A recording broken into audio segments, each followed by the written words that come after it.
The wind did not merely blow across the high plains of Wyoming Territory in the late 1880s. It scoured. It possessed a physical weight, a relentless shoving hand that sought to grind the very mountains down to grit and strip the hope from anything soft enough to bleed.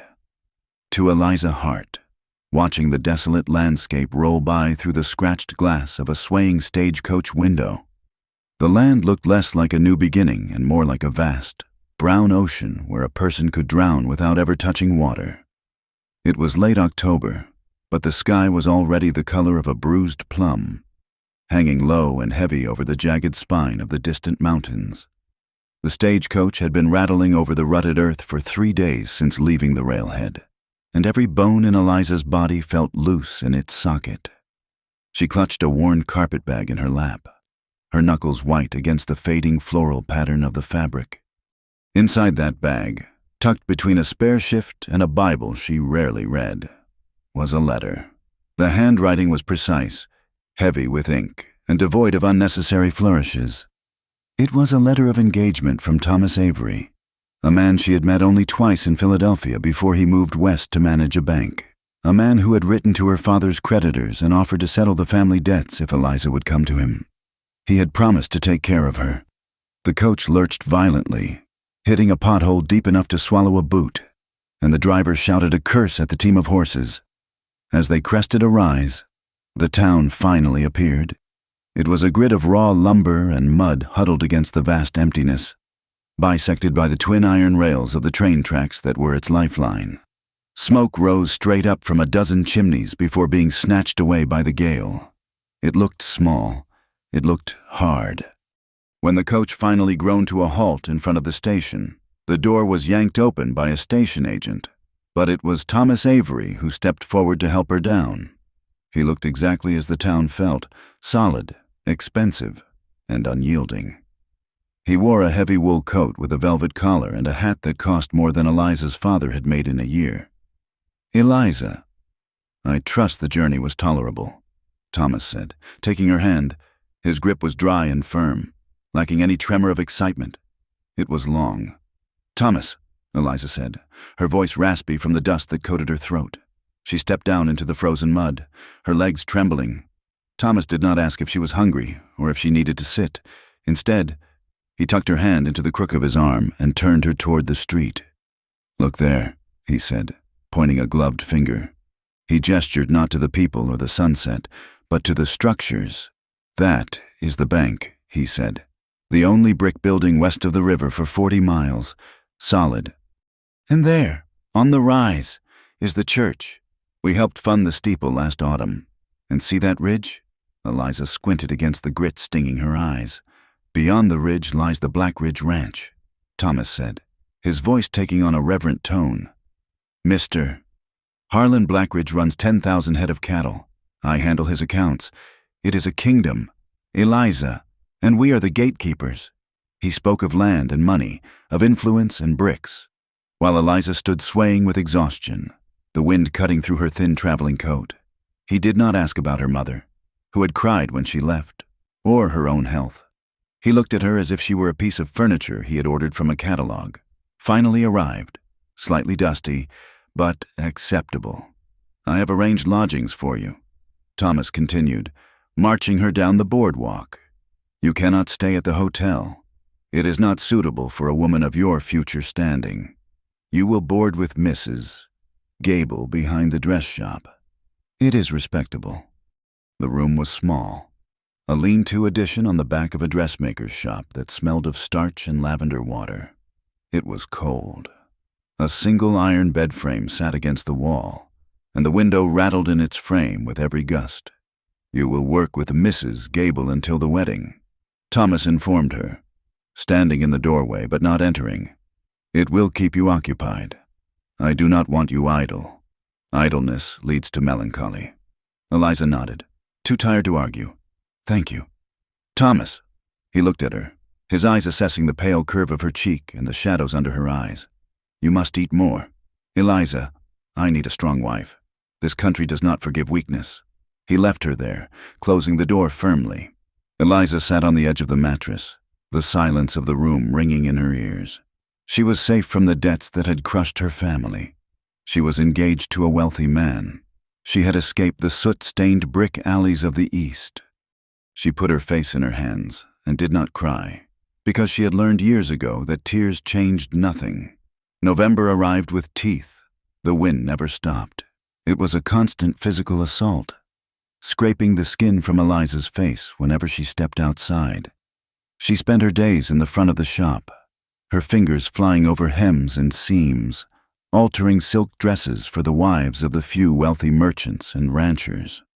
She quickly learned her place in the social geography of the town. The women she sewed for spoke over her head as if she were part of the machinery. They discussed teas and socials, complaining about the dust while Eliza knelt on the floorboards with pins in her mouth. They looked down on her, not with malice, but with the casual indifference one reserves for a servant. She was from nowhere. She had no people. She was Thomas Avery's charity case, the poor relation bought and paid for. When she walked to the mercantile to buy thread, men lounging outside the saloon would tip their hats back and whistle low and sharp. They watched her with hungry, bored eyes. Thomas never saw this, or if he did, he never spoke of it. His interactions with her were precise and transactional. He would call on her on Sunday afternoons, sitting in Mrs. Gable's parlor, telling her about the loans he had approved or the cattle prices in Chicago. He would ask if she needed money, and when she said no, he would nod with satisfaction, as if she had passed a test of thrift. To fill the empty hours and to earn a few dollars of her own, money Thomas did not know about, Eliza took a position as a part-time teacher. The town council did not want to pay for a school for the children of the homesteaders, the families living in sod shacks and tar paper shanties out on the flats. So the families had cobbled together a salary of eggs, firewood, and copper pennies, and Eliza walked 2 miles out of town 3 days a week to a drafty one-room schoolhouse. The walk was brutal. The prairie was a flat, gray expanse of sagebrush and hard earth. To the west, the mountains were always there, shimmering with snow that crept lower down the peaks each week. They made Eliza feel small. They made her feel fragile, like a dried leaf waiting to be snapped. Yet, she preferred the biting wind to the memory of the factory. Sometimes, when the silence of the plains became too loud, the memories would ambush her. She would smell the rancid oil of the looms and hear the deafening clatter of the shuttles. She would remember the day the machine belt snapped, the scream that was cut short, and the sight of her friend Mary crushed before the gears could be stopped. She would remember the winter her brother William coughed his life away in their tenement room, his skin burning with fever, while her mother counted coins on the table and realized they were $5 short of a doctor's fee. William had died because they were poor. That was the simple, cold truth of it. Eliza had sworn over his grave that she would never be helpless again. She would marry Thomas Avery. She would live in the house on the hill. She would be cold, if necessary, but she would never again watch someone she loved die for lack of a gold coin. But the eyes of the children in the schoolhouse haunted her. They were thin, their wrists like dry twigs, wrapped in coats that were 3 sizes too big or patched until the original fabric was gone. They looked at her with a desperate kind of hope. One Tuesday in early December, Thomas was waiting for her when she returned to town. He stood outside the dress shop, his pocket watch in his hand. "You are late," he said. "I had to stay," Eliza said, brushing dust from her skirt. "The McCrae boy is struggling with his reading. He tries so hard, Thomas, but his eyes are bad." Thomas snapped the watch shut. "You are spending too much time with those scrub homesteader brats. Eliza, it does not look good. They are children," she said, surprised by the sharpness in her own voice. "They are the children of failures," Thomas said, his voice lowering to a reasonable, terrifying calm. "Their fathers borrowed money they cannot pay back. They scratch at the dirt and expect the world to feed them. You are to be my wife. Eliza, my wife does not trudge through the mud to teach the alphabet to paupers. It is honest work," Eliza said. "It is beneath you," he countered. "I have paid your debts. I have brought you here to be a lady, not a nursemaid to the rabble. You will resign from the school." Eliza felt a flash of heat that had nothing to do with the stove inside the shop. "You do not own me." "Thomas, not yet." He stepped closer, his bulk blocking the last of the fading sunlight. He smiled, a tight stretching of his lips that did not reach his eyes. "Do not be dramatic. My dear, I am simply protecting my investment. You are tired. You are not thinking clearly. Go inside. We will speak when you are rational." He turned and walked away toward the bank, his boots clicking rhythmically on the boardwalk. Eliza stood trembling, her hands balled into fists at her sides. The condescension, the ownership, the suffocation of his care hit her all at once. She could not go inside the small, dark room. She could not smell the lavender and starch. She needed air. She turned and walked. She did not head toward the main street. She walked past the livery stable, past the last few shacks of the town, and out onto the rutted wagon track that led toward the open prairie. She needed to breathe air that Thomas Avery had not already used. She walked fast, her boots crunching on the frozen earth, the anger propelling her forward until the town was just a smear of gray smoke behind her. She did not notice the sky changing. In the high country, the weather does not turn, it strikes. The blue-gray clouds that had been loitering on the horizon suddenly surged forward, driven by a wind that dropped the temperature 20 degrees in the span of 10 minutes. It was a blue norther, the kind of storm old-timers warned about, the kind that killed cattle where they stood. The first flakes were not soft. They were hard pellets of ice that stung like buckshot. Eliza stopped, blinking, and looked up. The sky had vanished. The mountains were gone. A wall of white was racing toward her across the flats, devouring the world. She turned to run back, but the wind hit her with the force of a physical blow, staggering her. The snow began to slash sideways, thick and blinding. In seconds, the wagon track she'd been following was erased, the ruts filled with white, the horizon dissolved. Eliza pulled her coat tighter, ducking her head, but the cold was instant and invasive. It soaked through the thin wool of her coat, through her dress, through her skin, settling deep in her bones. She stumbled forward, eyes squinted shut against the stinging ice. "Thomas," she thought, a sudden, irrational apology rising in her throat. But Thomas was miles away, likely sitting by a coal fire, drinking brandy. She walked for what felt like an hour, but might have been 10 minutes. The cold made her clumsy. Her feet felt like blocks of wood.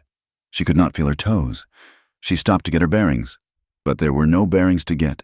There was only the howling white void, screaming in her ears, disorienting her inner ear until she didn't know if she was walking toward town or out into the endless, empty miles of the territory. Panic, cold and sharp as a knife, sliced through her chest. This was how it ended. Not in a warm bed, but here, erased by the wind. She remembered the factory again, the feeling of being trapped in a system too big to fight. The West was just another machine, bigger and colder. She tripped over a hidden sagebrush root and fell hard. The snow rushed up to meet her, surprisingly soft, deceptively welcoming. She tried to push herself up, but her arms shook uncontrollably. The cold was making her sleepy. It whispered to her that it would be easier to just lie there. The wind roared, sounding like the noise of the great looms back east, grinding, grinding. "No," she gasped, the word lost in the gale. She managed to get to her knees, but the world tilted. She collapsed again, curling into a ball near the edge of a shallow gully. The snow began to pile against her back immediately, burying her. Then, through the roar of the wind, she felt a vibration in the ground, a rhythmic thudding. She forced her eyes open. A dark shape was tearing through the white curtain. A horse, a massive, dark beast, chest heaving, struggling against the drifts. "Hey!" The voice was rough, shouting over the wind. Eliza tried to lift her arm, but it was too heavy. The horse pulled up, snorting, hooves kicking up sprays of snow. A figure vaulted from the saddle before the animal had even fully stopped. He hit the ground running, stumbling in the deep drift, and then he was there, looming over her. He was a shadow in the storm. A cowboy's hat was pulled low and tied down with a scarf, the brim caked in ice. He dropped to his knees beside her, grabbing her shoulders with hands that felt like iron clamps. "Don't you go to sleep," he roared, his face inches from hers. He grabbed her, not gently, but with a frantic necessity. He hauled her up from the snow as if she weighed nothing. Eliza's head lolled back. She saw a jawline covered in rough stubble, a white scar running from his ear down to his chin, and eyes that were dark and fierce. "Can you stand?" he shouted. She tried to nod, but her knees buckled. Damn it, he swore. He didn't wait. He swept an arm behind her knees and another around her back, lifting her high against his chest. He turned into the wind, hunching his broad shoulders to shield her. "Easy, girl. I got you." He carried her to the horse, a towering animal that pinned its ears back against the storm. The man, whoever he was, moved with a fluid, desperate strength. He hefted her up into the saddle, shouting at the horse to stand, then swung up behind her. He unbuttoned his heavy sheepskin coat and pulled the edges around her, enveloping her in the smell of wet wool, tobacco, and warm animal. He wrapped his arms around her waist, trapping her hands against his chest to share his heat. "Hold on," he shouted into her ear. "We can't make town." "The drifts are too deep in the cut." Eliza couldn't answer. She could only shake, her teeth chattering so hard her jaw ached. The man kicked the horse into motion. They didn't head back the way she thought the town was. He turned the horse toward the dark shape of the hills. The ride was a blur of misery. The wind tried to tear them from the saddle. The horse stumbled once, twice, but the man's grip on the reins was steady, his other arm clamping Eliza to him like a vice. He kept talking to her, his voice a low rumble in his chest against her back. "Stay with me. Almost there. Don't quit now. You hear me? Don't you quit." Time lost its meaning. There was only the cold and the heat of the stranger's body behind her. Just when Eliza thought she would slip into the darkness, the horse stopped. A shape loomed out of the swirling snow, a low timber structure half buried in a drift, a line cabin. The man slid off the horse and reached up, pulling Eliza down into his arms. Her legs wouldn't work at all now. He kicked the door. It was frozen shut. He kicked it again, harder, and it gave way with a crack of ice. He carried her inside and kicked the door shut behind them, plunging them into sudden, ringing silence. The wind still howled, but it was outside now, a beast scratching at the walls. The cabin was freezing, the air stale and dry. The man deposited her on a rough wooden bunk in the corner and immediately went to work. He moved by feel in the dark, his boots thumping on the floorboards. A match flared, erratic and bright, and then a lantern sputtered to life, casting long, jumping shadows. Eliza sat on the bunk, shivering so violently her heels drummed against the wood frame. She watched him through half-closed eyes. He was lean, dressed in worn denim and chaps that were dark with melted snow. He moved with a focused efficiency, ignoring his own shivering. He knelt at the small iron stove, shoving kindling and wood inside.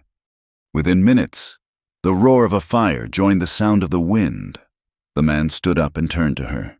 He took off his hat, revealing dark hair plastered to his forehead with sweat and melted snow.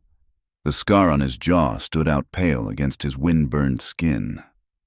"We need to get those wet things off," he said. His voice was quieter now, rough with the cold. He knelt before her. He didn't ask permission. There was no time for modesty. He took her foot, resting it on his knee, and worked the laces of her sodden boots. His fingers were large, calloused, and stained with work, but they moved with surprising dexterity. He pulled the boots off, then the wet stockings. He took her hands next. They were white, the fingernails blue. He frowned, his brow furrowing. He pulled off her gloves and enclosed her hands in his own. His hands were rough, warm, and alive. He began to rub her skin, brisk friction that burned. "Feel that?" he asked, looking up at her. Eliza nodded, a gasp escaping her lips as the blood began to return with stinging pain. "Yes, good. Pain is good. It means you ain't dead." He grabbed a rough wool blanket from the end of the bunk and wrapped it around her shoulders, pulling it tight. He sat back on his heels, breathing hard, watching her face. "You're lucky, miss," he said. "Another hour out there and you'd be a statue." Eliza looked at him.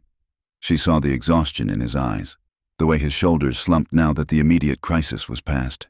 He was a stranger, a drifter, a man Thomas would not even look at in the street, and he was currently the only thing standing between her and the dark. "Who are you?" she whispered. He hesitated, rubbing a hand over the stubble on his jaw. "Cole," he said. "Cole Maddox. I ride for the Blackridge outfit. Eliza Hart." She managed to say, "I know." Cole said, "Everyone knows who you are. You're the banker's girl." The words hung in the air between them. The banker's girl. Property. Cole stood up and moved to the stove, checking the fire. He put a kettle of snow on top to melt. The cabin was small, barely 10 feet square. There was the bunk, the stove, a table with one broken leg, and the overwhelming intimacy of two people breathing the same air in a space meant for solitude. He seemed to feel it too. He kept his back to her for a long moment, warming his hands over the stove. "I can't take you back tonight," he said, speaking to the iron pipe. "Storm's too thick. Horse would break a leg. We have to wait it out." "I know," Eliza said. Her shivering was subsiding to a steady tremble. "It ain't proper," Cole said, turning to face her. "People will talk. You know that. Let them talk," Eliza said. The anger she had felt earlier returned, but it was quiet now, tempered by the reality of the ice outside. "I would be dead if not for you." Cole looked at her, really looked at her, for the first time. He didn't look at her like the men outside the saloon, with hunger. And he didn't look at her like Thomas, with appraisal. He looked at her with a confusing mixture of curiosity and wariness, like she was a dangerous animal he had accidentally trapped. "Why were you out there?" he asked. "Dressed like that, walking into a norther?" Eliza pulled the blanket tighter. "I needed to walk. I didn't see the storm coming." "You were running away," Cole corrected gently. "I've seen that look before. A horse gets it right before it breaks a fence." Eliza looked down at her hands, still tingling with the ghost of his touch. "I feel like I've been running for a long time," she admitted softly. "I thought coming west would be different. I thought it would be free. Free." Cole scoffed, a dry, humorless sound. "There ain't nothing free out here, Miss Hart. The wind takes what it wants. The land takes the rest. And men like Blackridge and your Mr. Avery, they take whatever's left over." He poured hot water into a tin cup and brought it to her. His fingers brushed hers as she took it. The contact was electric, a sudden jolt that made her breath hitch. "I made mistakes," Cole said, stepping back quickly, retreating to the other side of the small room. "I drifted up from Texas. Left a lot of things behind. Buried a brother down in Kansas." "You lost a brother?" Eliza asked. Cole nodded, his face tightening. "Range war. He was young. Didn't know when to duck, I learned. I lost a brother too," Eliza said, to a cough, "because we couldn't pay a doctor." Cole looked at her, his eyes softening. The hardness that defined his face, the scar, the set of his jaw, seemed to crack just a fraction. "Then I guess we both know how cold the world can get," he said. The wind shrieked outside, rattling the door on its hinges, trying to find a way in. But inside, the fire popped and hissed. The warmth was spreading through the room, smelling of pine smoke and damp wool. Eliza looked at Cole Maddox. He was leaning against the rough log wall, watching the door as if he expected the storm to kick it in. He looked dangerous. He looked worn, but he had ridden into the white void when no one else had. He had pulled her from the snow. She remembered Thomas's clean, manicured hands and how cold they felt. She looked at Cole's hands, scarred and dirty, hanging by his sides. "Mr. Maddox," she whispered. He looked at her. "Yeah, thank you," she said. I have never felt anyone fight for my life like that." Cole held her gaze. The silence stretched, heavy and filled with things that shouldn't be true but were, The way he looked at her wasn't guarded anymore. It was open. It was gentle. And under the gentleness, there was a terrifying spark of recognition, as if he saw the same loneliness in her that lived in him. He didn't say anything. He just nodded. Once. Slowly. But the look passed between them. A fragile, invisible thread spun in the heart of the storm. Eliza felt a warmth bloom in her chest that had nothing to do with the fire. It terrified her. It was the most dangerous thing she had felt since stepping off the train. She took a sip of the hot water, watching him over the rim of the tin cup, and knew, with a sinking, soaring certainty, that the storm had changed everything. Dawn broke over the high plains not with warmth, but with a terrifying, crystalline clarity. The storm had passed, leaving behind a silence so profound it felt heavy on the eardrums. The world had been scoured clean and buried under 2 feet of snow that had drifted into waves against the cabin walls. Inside the small line cabin, the light that filtered through the cracks in the chinking was pale and blue, the color of skimmed milk. Eliza's heart woke with a start, her body stiff on the wooden bunk. For a moment, disoriented by the strange smell of pine pitch and wood smoke, she forgot where she was. Then the memory of the blizzard rushed back, the blinding white, the cold that had tried to stop her heart, and the man who had pulled her from it. She sat up, pulling the rough wool blanket tighter around her shoulders. Across the small room, Cole Maddox was already awake. He stood by the cast-iron stove, his back to her, feeding the last of the split logs into the fire. He moved with a quiet economy, careful not to make noise, but the creak of his leather chaps gave him away. "Good morning," Eliza said, her voice raspy. Cole turned. The morning light was unforgiving. It highlighted the exhaustion etched into his face and the jagged line of the scar that ran along his jaw. He looked at her, then quickly looked away, focusing his attention on the coffee pot bubbling on the stove. "Morning," he replied. His voice was low, rough with sleep. Snow's stopped. Sky is clear. He poured coffee into 2 battered tin cups. There was no sugar, no cream, just the bitter, black liquid that smelled of burnt beans. He brought a cup to her, along with a plate of heated beans he had scraped from a skillet. "It ain't much," Cole said, offering the plate, "but it will put heat in your belly. You'll need it for the ride back." Eliza took the cup, her fingers brushing his for the briefest second. The heat of the metal seeped into her cold palms. "Thank you." They ate in silence. It was an awkward, heavy silence, thick with the unspoken awareness that they had spent the night alone in a space no bigger than a pantry. Eliza was acutely conscious of her disheveled hair and her wrinkled dress. Cole seemed to shrink into himself, eating standing up, his eyes fixed on the frost pattern swirling on the single small window pane.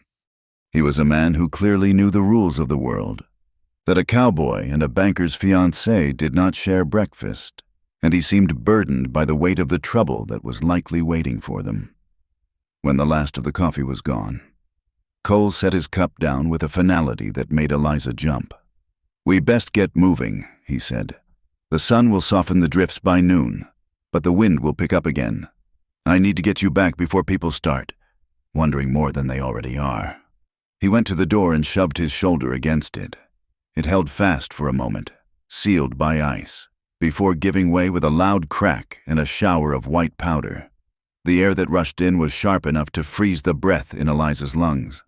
Beyond the door, the land was a blinding white desert. The sky was a hard, relentless blue, stretching endlessly over the glittering plains. It was beautiful, but it was a cruel beauty, indifferent to whether anyone lived or died within it.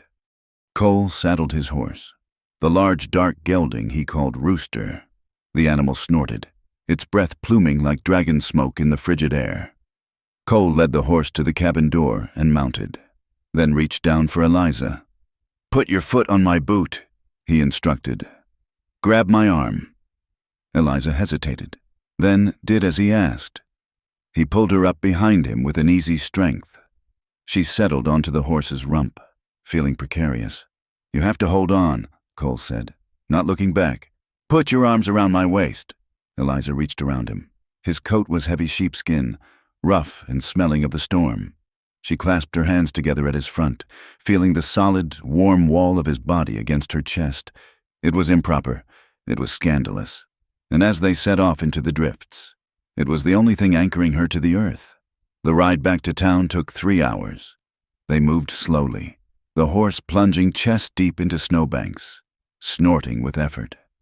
The wind bit at Eliza's cheeks, stinging her eyes, but the heat radiating from Cole was a steady furnace.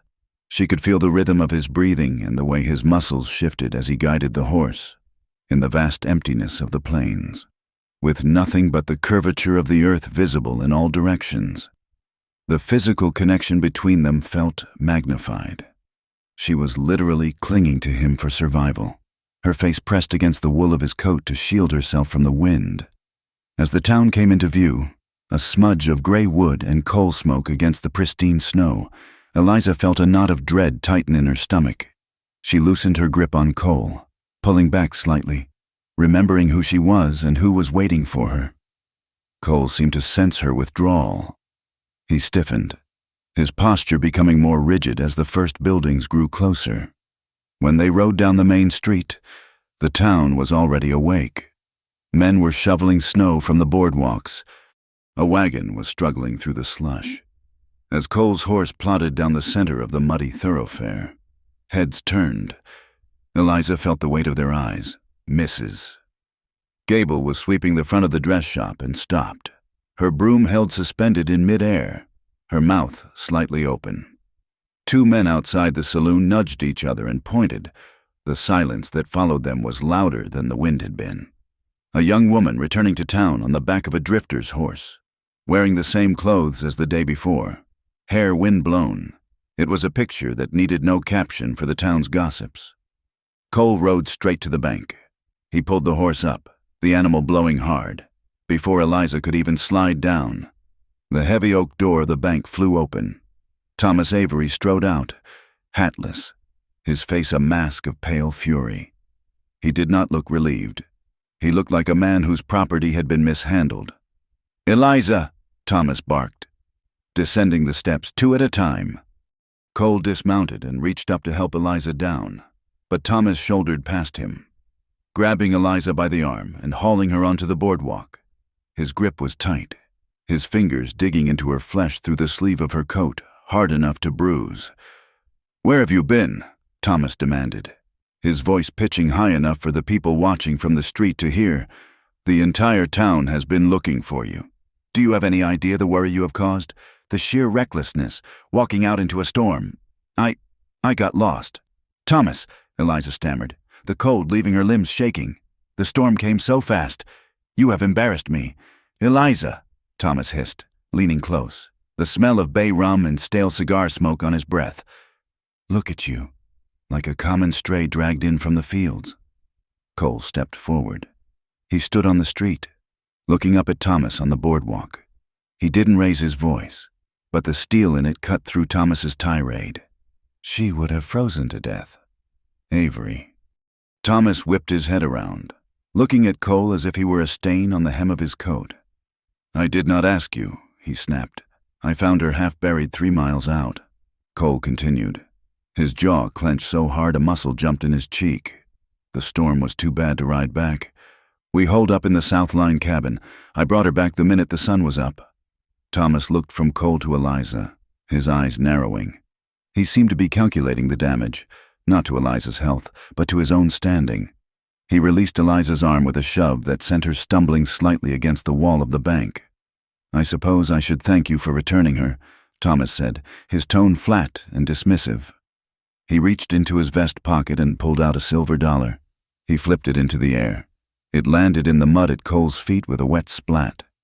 "For your trouble." Cole looked at the coin in the mud, then up at Thomas. His eyes were dark, dangerous, burning with a quiet rage that Eliza had never seen in a man before. He didn't move to pick it up. "Keep your money," Cole said softly. He turned his gaze to Eliza. For a second, the anger vanished, replaced by that same conflicted gentleness she had seen in the cabin. "Take care of yourself, Miss Hart," he said. He swung back into the saddle and turned the horse, riding away without looking back. Thomas watched him go, a sneer curling his lip. "Filthy animal," Thomas muttered. "Come inside, Eliza, before anyone else sees you looking like this." The scandal moved faster than the telegraph. By the time Eliza had washed and changed in her small room behind the dress shop, the story had mutated. She was sitting on her bed, trying to stop her hands from trembling, when she heard voices through the thin partition wall that separated her room from the shop floor. "Mrs. Gable had customers. It is simply shocking." A woman's voice said, "Mrs. Miller, the mayor's wife, to be out all night, with one of Blackridge's hands.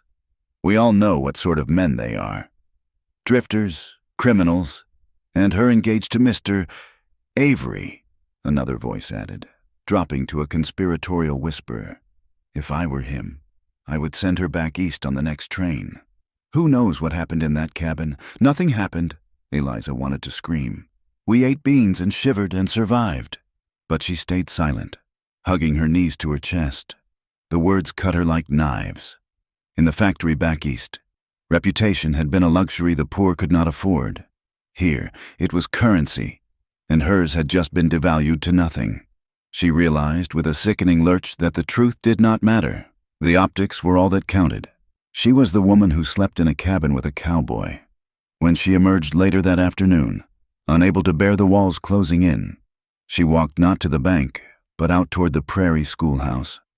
Thomas had forbidden it, but Thomas was currently ignoring her, punishing her with silence. The schoolhouse was freezing. The cast-iron stove in the corner was cold, the wood box empty. The children were huddled together on the benches, their breath visible in the air. They looked up when she entered, their eyes wide and shadowed. "I'm sorry I'm late," Eliza said, forcing a cheerfulness she did not feel. "Let's get a fire going." She noticed that the McCrae children, a brother and sister with hair the color of straw, were shivering violently. Their coats were little more than rags stitched together. After the lesson, when the other children had scattered into the dusk, Eliza walked the McCrae children home, carrying the youngest one who was coughing with a deep, rattling sound. The McCrae homestead was a sod house, dug halfway into the earth to escape the wind. Inside, it was dark and smelled of boiled cabbage and sickness. Sarah McCrae, the mother, looked 10 years older than her 30 years, her hands cracked and bleeding from the dry air. "Miss Hart," Sarah said, wiping her hands on her apron, "you shouldn't have walked them all this way." "I wanted to make sure they got home warm," Eliza said. John McCrae, the father, sat at the table, his head in his hands. He looked up, his eyes hollow. "Warmth is hard to come by." "Miss Hart," he said bitterly, Is there anything you need?" Eliza asked gently. John laughed, a harsh, barking sound. "We need a miracle, or we need your Mr. Avery to have a heart." Eliza stiffened. "What do you mean? He was here yesterday, before the storm," Sarah said quietly, placing a hand on her husband's shoulder. "He told us if we miss the payment on the 1st of the month, he's foreclosing. He says the bank can't carry dead weight. But the harvest was poor." Eliza said, "Everyone knows that." "He don't care," John said. "He wants the land. It sits right on the creek. The only water for 5 miles. He says it's business. I say it's thievery. We broke this land. Miss Hart, we pulled the rocks out with our bare hands, and he's going to take it for a signature on a piece of paper." Eliza looked at the dirt floor, at the meager fire, at the fear in their eyes. She thought of Thomas's fine coat, the velvet collar, the way he spoke of the West as a ledger to be balanced. A cold knot of revulsion formed in her throat. "I will speak to him," Eliza promised, though she knew, even as she said it, that her voice carried no weight. 20 miles to the north, Cole Maddox was riding the fence line. The Blackridge Ranch was a sprawling empire of barbed wire and frozen grass. The wind out here was a living thing, screaming across the open range, driving snow into the creases of his clothing. He was working with a small crew of 3 other hands, digging out cattle that had drifted into the ravines during the storm. It was brutal, back-breaking work. They had to rope the steers, drag them out of the deep powder, and drive them toward the hay drops. That night, they made camp in the shelter of a limestone bluff. The fire hissed as snowflakes melted into the flames. They drank coffee that was thick enough to chew and ate salt pork. The foreman, a man named Silas with eyes like flint, spat into the fire. "Old man Blackridge is happy today." Silas muttered. "Why's that?" asked a young cowboy named Jim. "'Cause of the storm," Silas said. "Storm kills the weak stock, and it breaks the nesters." Cole looked up from his coffee. "The nesters?" "The homesteaders," Silas clarified.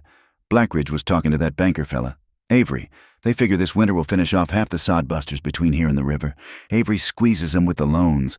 The weather kills their desire, and Blackridge swoops in and buys the deeds for pennies on the dollar." Cole felt a chill that had nothing to do with the wind. "Is that a fact? It's business." "Cole," Silas said, grinning. "We need the range. Cattle can't eat fences. Those farmers are just in the way." Cole stared into the flames. He remembered his brother, Ben. Ben had been 18, full of big ideas about farming a patch of dirt in Kansas. He had built a fence to keep the cattle out of his corn. The cattleman had cut the fence. Ben had put it back up. Then they had come at night with torches. Ben had run out with a shotgun he didn't know how to use. They shot him in the back. It had been labeled an accident, a property dispute. Cole had drifted ever since, moving away from the grave, away from the memory of Ben's blood on the corn stalks. But the West was a small place. The same story was being written here, just with different names. Thomas Avery, Harlan Blackridge. He thought of Eliza Hart. He thought of her pale face in the lantern light, the way she had looked at him, not as a hired hand, but as a man. He thought of the bruise he had seen forming on her arm, where Avery had grabbed her. "Avery's a son of a bitch," Cole said quietly. Silas laughed. "He's the man with the money. Cole, that makes him the law. You'd do best to remember that, especially after your little escapade with his woman." Cole stood up abruptly, tossing the dregs of his coffee into the snow. "She ain't his property." "Silas."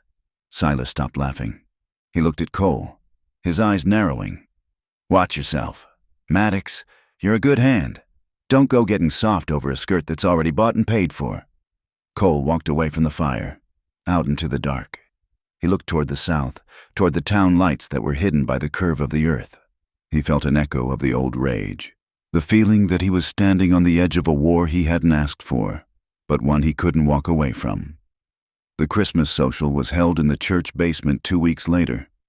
It was meant to be the highlight of the winter season, a night of civility in the savage cold. The room was decorated with pine boughs that smelled sharp and clean, and lanterns hung from the rafters, casting a warm, golden glow over the rough-hewn floorboards. Eliza stood near the punch bowl, feeling like an imposter in her own life. She wore a dress of dark blue wool that she had altered herself, taking in the waist and adding a bit of lace to the collar to hide the wear. It was simple, far simpler than the silk gowns of the merchants' wives, but the color made her eyes look striking, like deep water.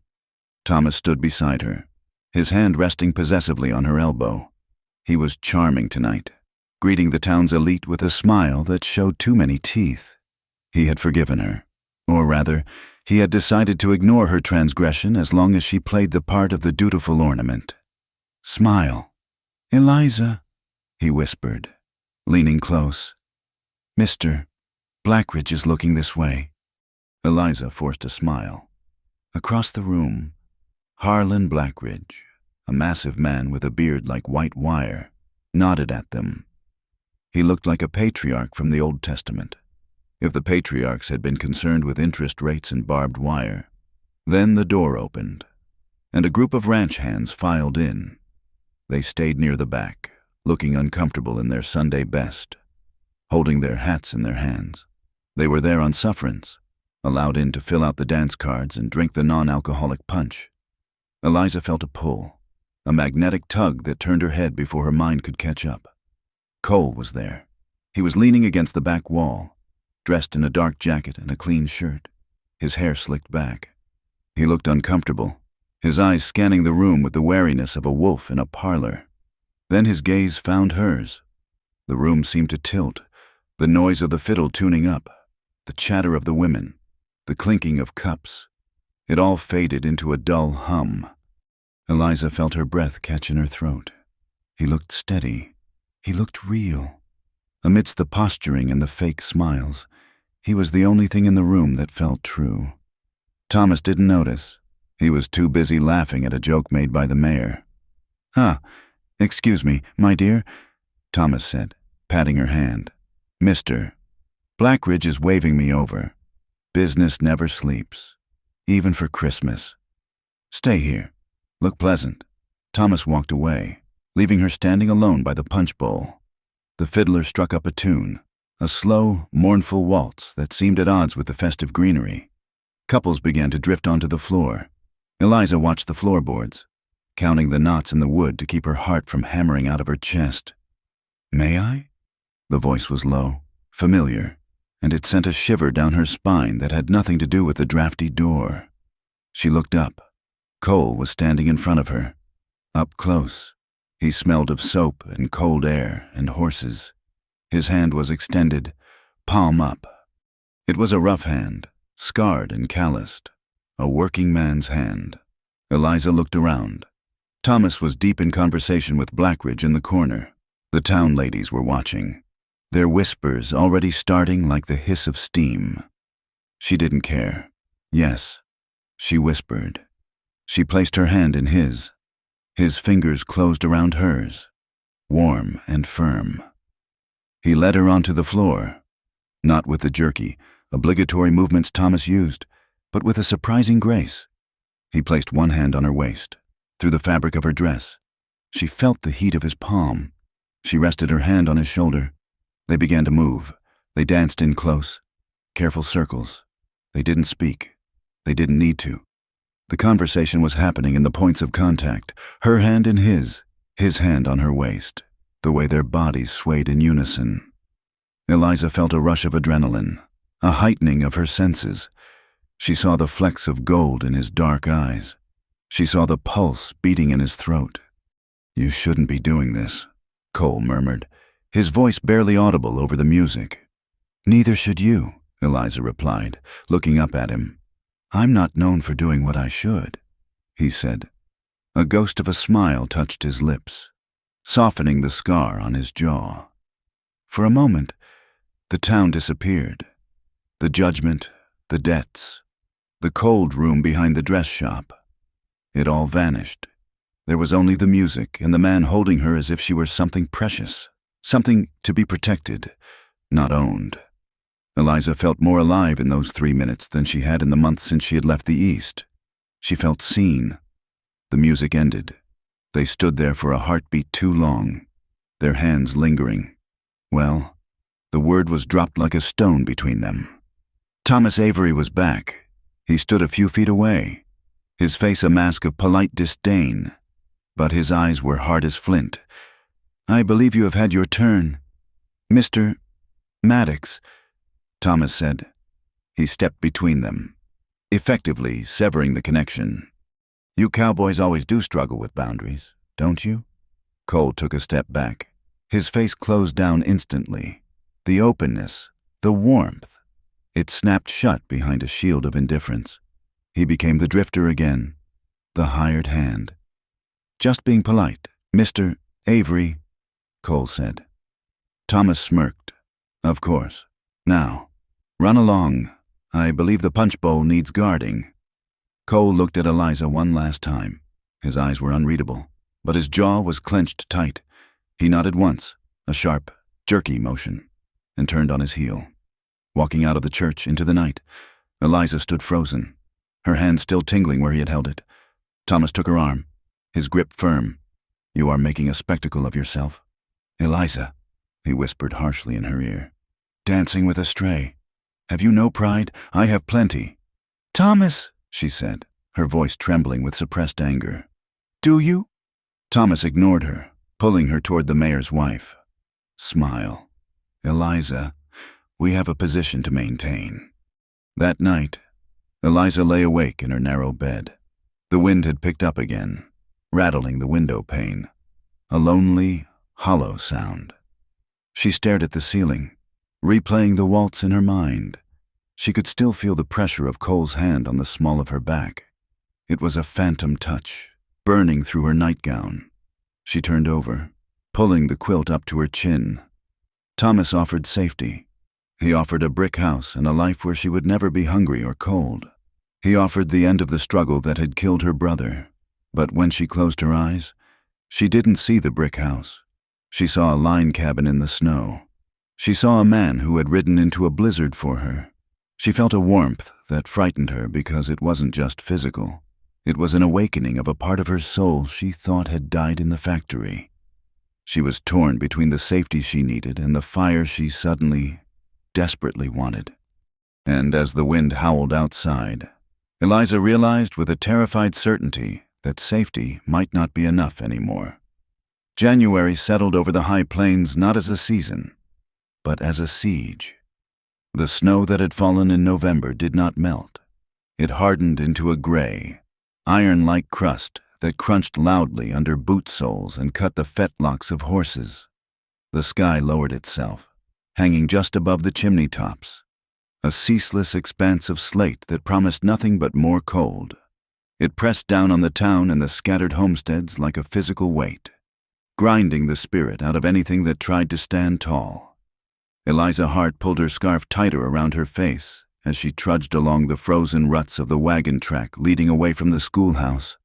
Her breath puffed out in short, white clouds that were snatched away instantly by the wind. She had stayed late to help Mrs. Gable's youngest daughter with her letters, but her mind remained fixed on the hollow faces she had seen earlier that day. The homesteaders were starving. It was not a figure of speech. She had seen the empty flour sacks flattened and pinned over drafty window frames. She had seen the ribs of the few remaining milk cows standing like skeletons in the lee of the sod barns.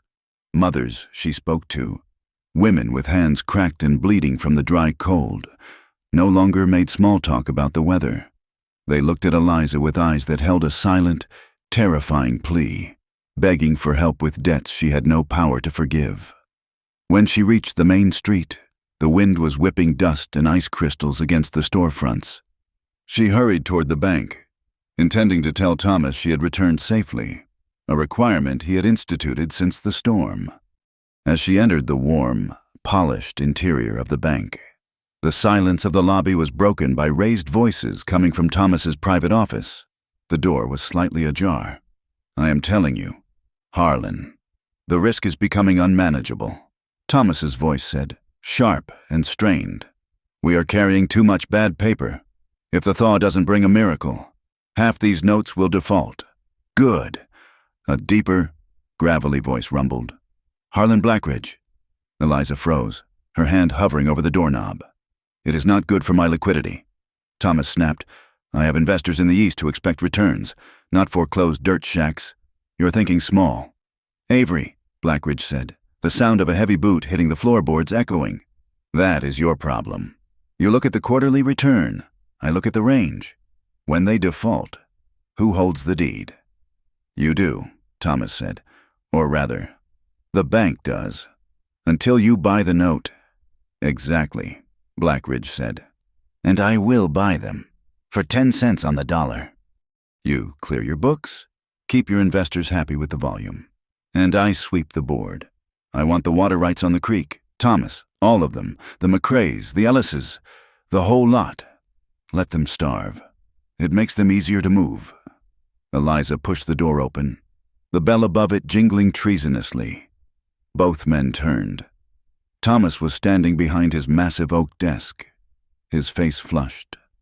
Harlan Blackridge was seated in a leather chair, a cigar clamped between his teeth, looking like a mountain carved from granite. "Eliza," Thomas said, smoothing his waistcoat. "I did not hear you come in." "I assume not," Eliza said, her voice trembling slightly. She stepped into the room. On the desk, spread out between them, was a large map of the territory. It was detailed, showing the river, the rail line, and the grid of land claims. Dozens of small squares, the homestead plots, were circled in heavy red ink. They looked like wounds on the paper. Beside the map lay a stack of ledgers, bound in black leather, containing the names and debts of the families she saw every day. Thomas saw where she was looking and quickly closed the top ledger. "We are discussing business, my dear," Thomas said, his tone shifting to that patronizing smoothness she had come to loathe. "It is not interesting for you. Is it business to plan for people to starve?" Eliza asked, looking from Thomas to Blackridge. "I heard you. You want them to fail?" Blackridge chuckled, a dry sound like shifting gravel. He stood up, towering over her. "The girl has ears. Avery."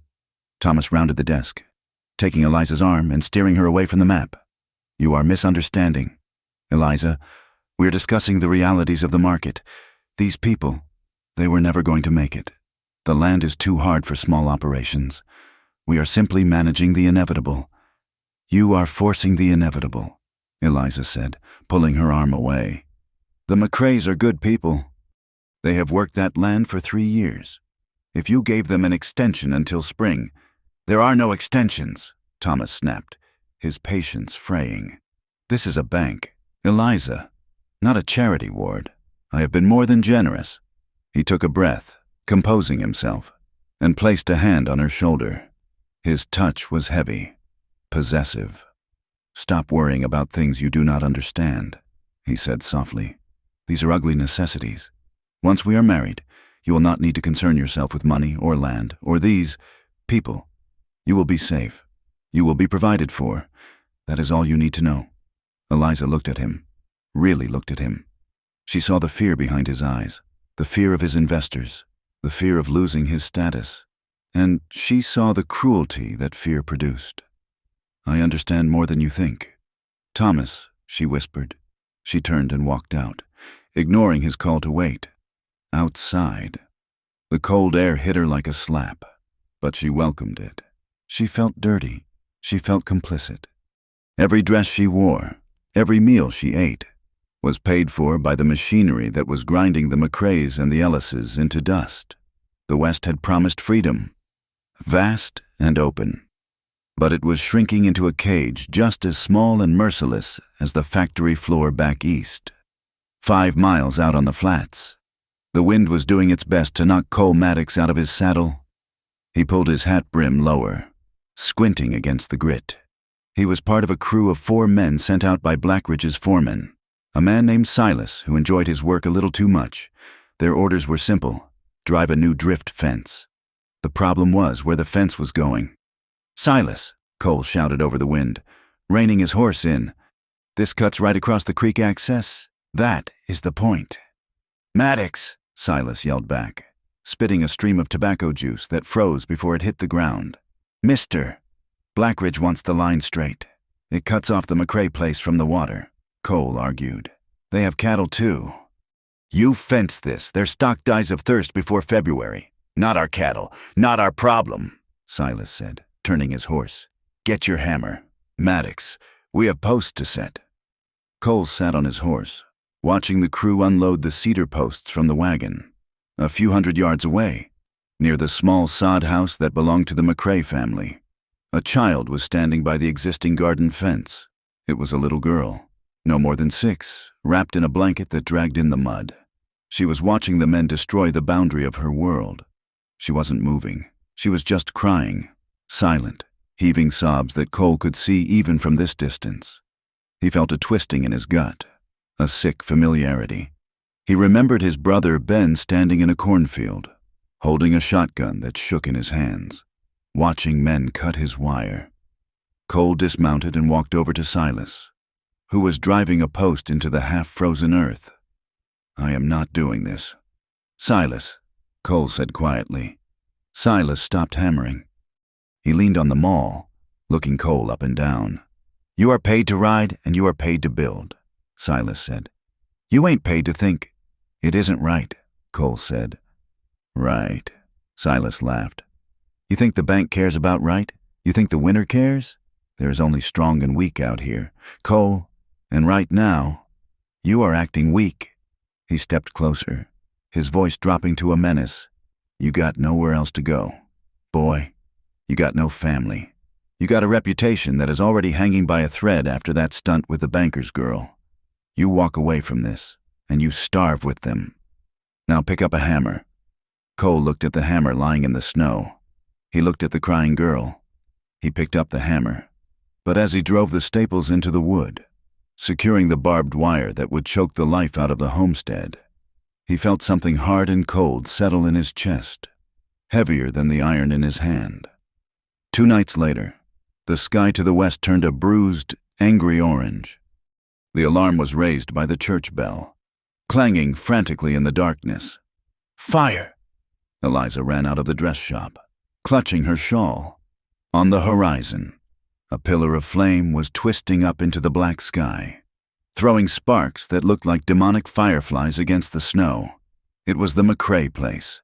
By the time she found a ride on a neighbor's wagon and reached the homestead, the scene was chaos. The barn, a structure of timber and sod, was a roaring inferno. The heat was intense, melting the snow in a 20-foot circle, turning the ground to a slurry of mud and ice. Men were shouting, forming a bucket line from the creek, but it was hopeless. The fire was too hot, the wind too strong. Eliza saw Cole.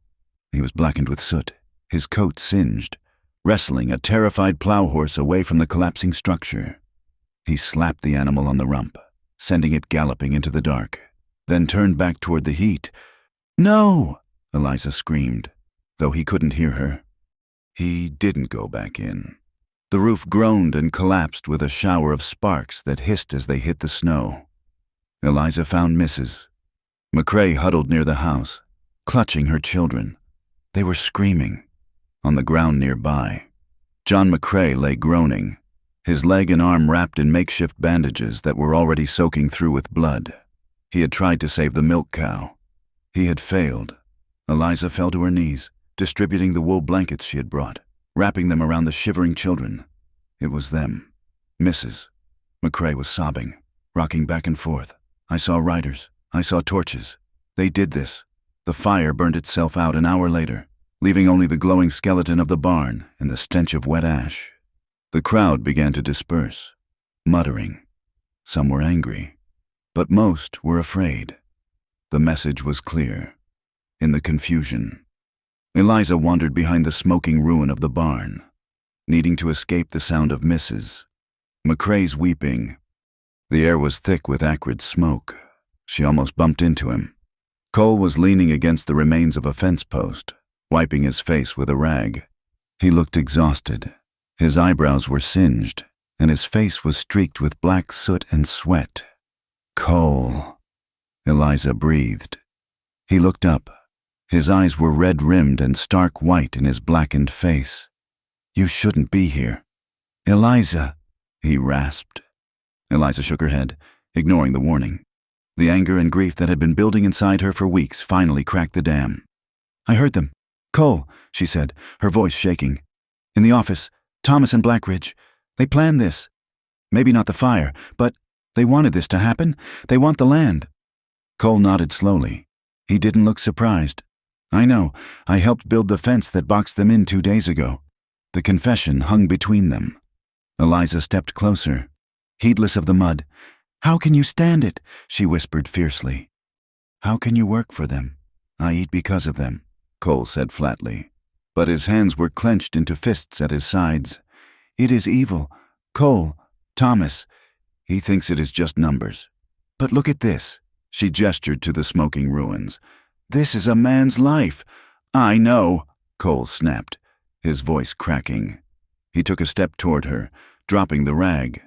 The intensity coming off him was hotter than the dying fire. "You think I don't see it? You think I don't see my brother every time I look at John McCrae?" He stopped, breathing hard. He looked down at her, and his expression crumbled from anger into a desperate, raw fatigue. "Men like Blackridge, men like Avery, they don't stop. Eliza, not unless someone makes them stop. And I am just one man with a saddle and $20 to my name." Eliza looked up at him. The firelight cast deep shadows on his face, highlighting the scar. He looked broken, and dangerous, and beautiful. She reached out, her hand trembling, and touched his arm. "Cole." He looked at her hand, then up at her eyes. The air between them seemed to vanish. He reached up, his hand hovering for a second before he brushed a smudge of soot from her cheek with his thumb. The touch was rough, but incredibly gentle. It was intimate. It was a claim. Eliza's breath hitched. She leaned into his hand, just for a fraction of a second, feeling the warmth of his skin against the cold night. Then the reality of where they were rushed back in. The sound of voices, the ring on her finger, the danger. She pulled back, gasping as if surfacing from deep water. "I can't," she whispered. "It isn't safe. If Thomas saw us, if anyone saw us." Cole let his hand drop.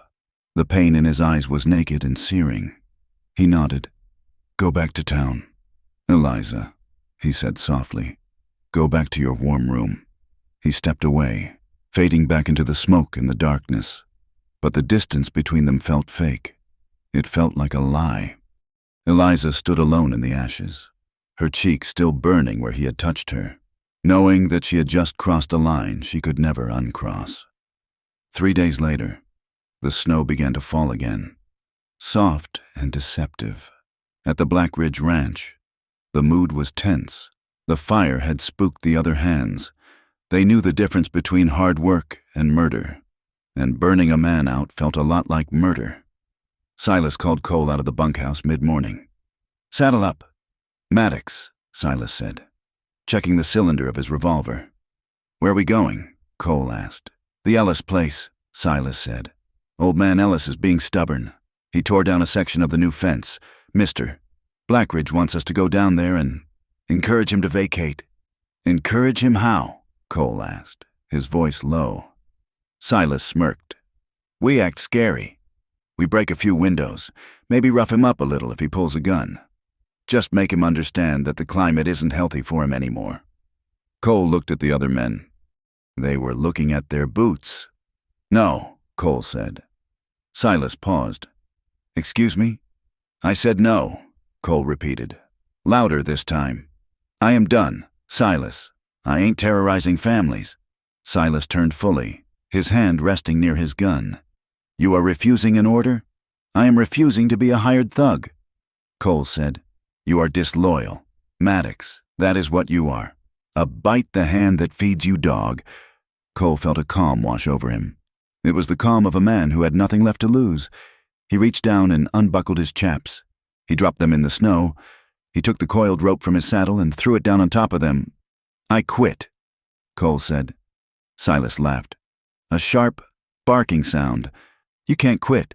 You owe the company store for your gear. You walk off this ranch, you walk off with nothing, no wages, no reference. And I will make sure every foreman from here to Montana knows you are unreliable." "Keep the wages," Cole said. He turned and walked toward the bunkhouse to get his bedroll. "You walk away, Maddox, and you are fair game," Silas shouted after him. "You hear me? You are nobody." Cole didn't look back. He packed his meager belongings, a spare shirt, a box of cartridges, a tin of coffee, and threw his saddle on Rooster.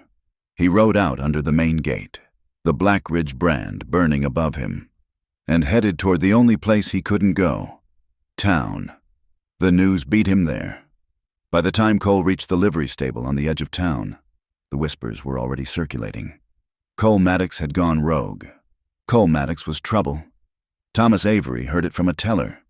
He went straight to the dress shop. He found Eliza in the back, sorting buttons. "I want you to listen to me." "Eliza," Thomas said, closing the door and locking it. Eliza looked up, startled. "What is it?" "That cowboy, Maddox. He has been fired from the Black Ridge Ranch. For insubordination." Eliza's heart hammered against her ribs.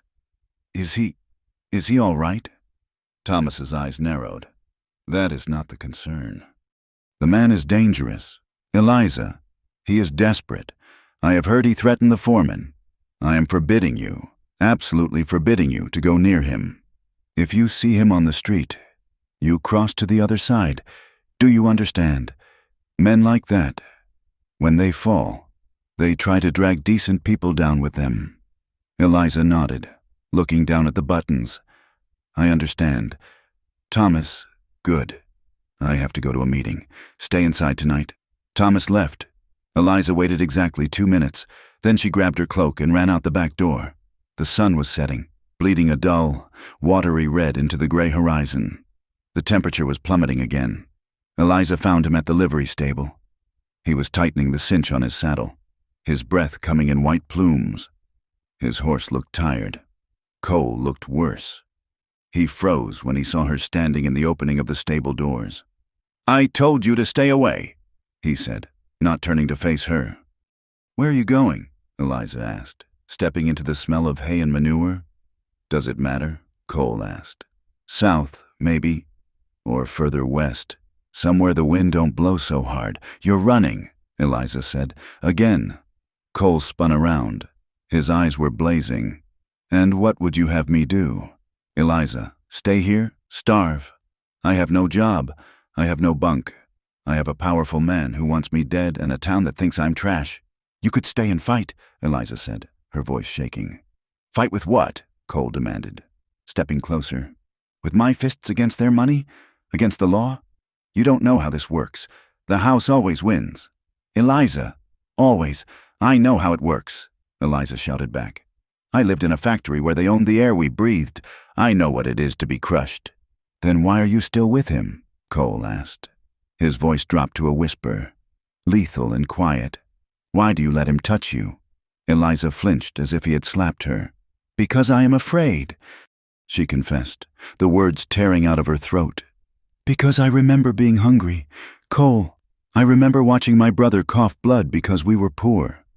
Thomas is safe. He has a wall against the cold." "Is he?" Cole asked. He stepped into her space.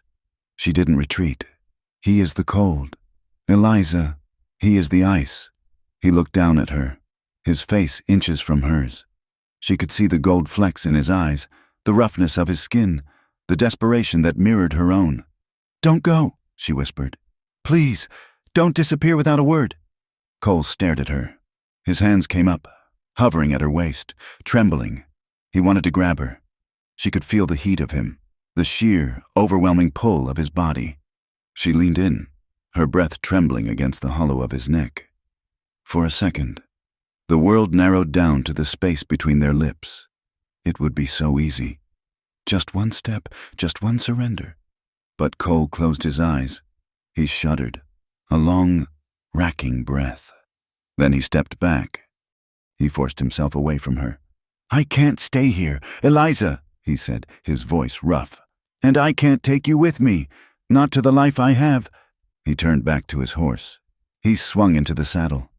"If you ever need me, look to the high country," he said. "There is an old shack in the foothills, the line shack we used. I'll be there for a day or two before I move on." He didn't say goodbye. He kicked the horse into a trot and rode out into the freezing dusk, vanishing into the shadows of the hills.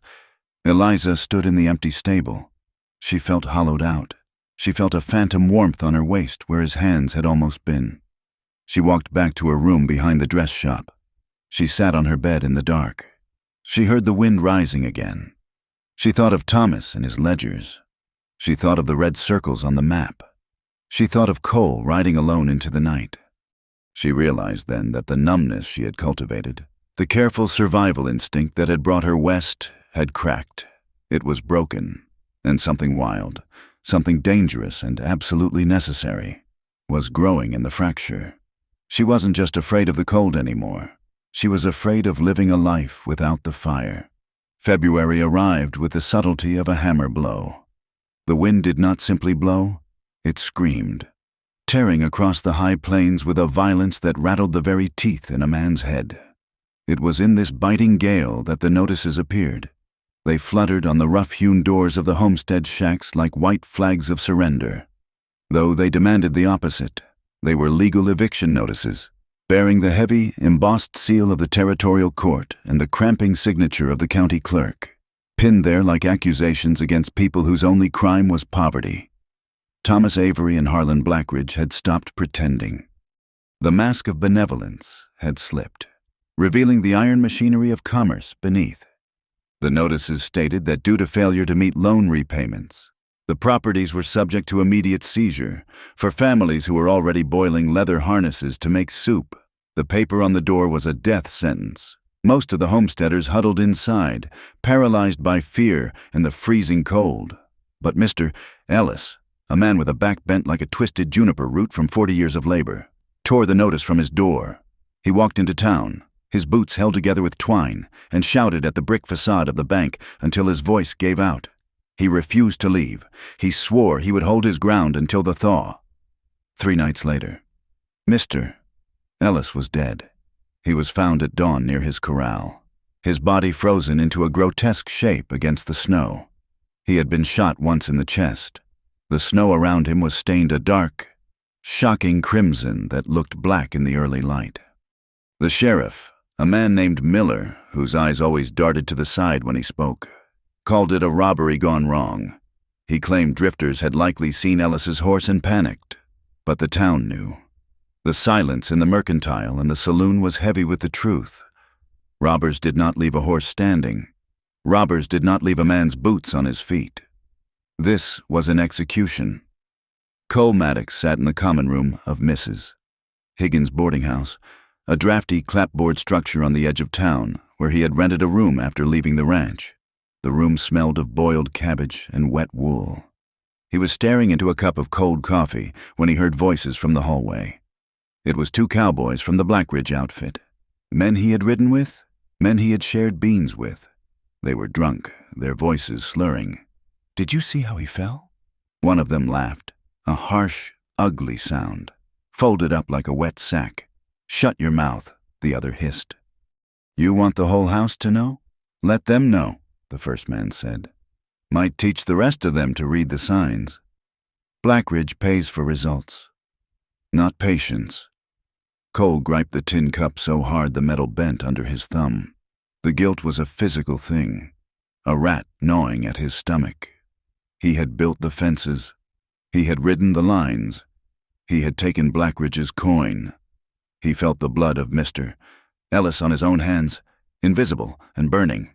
He stood up, intending to go into the hall and beat the men until they couldn't stand. But he stopped at the door. Violence would only land him in a cell. And from a cell, he could do nothing.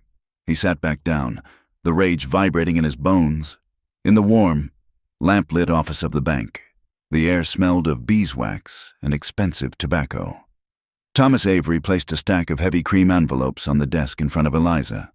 "We must send these out by the end of the week," Thomas said, dipping a pen into the inkwell and offering it to her. "What are they?" Eliza asked, her voice dull. "Invitations, my dear, for our engagement party.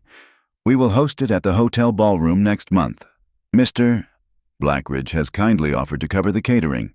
It will be the event of the season." Eliza looked at the cards. The calligraphy was elegant, swirling and looping. "The honor of your presence is requested at the engagement of Miss Eliza Hart to Mr. Thomas Avery. Mr. Ellis is dead." "Thomas," Eliza said, not taking the pen. Thomas sighed, a sound of exaggerated patience. "Yes, a tragedy. The territory is a dangerous place. That is why I am trying to secure a future for us." "He was shot," Eliza said, looking up at him. "He was robbed," Thomas corrected sharply. "It is unfortunate, but life continues. Eliza, commerce continues. Now, please, sign the cards. I want people to see that we are moving forward."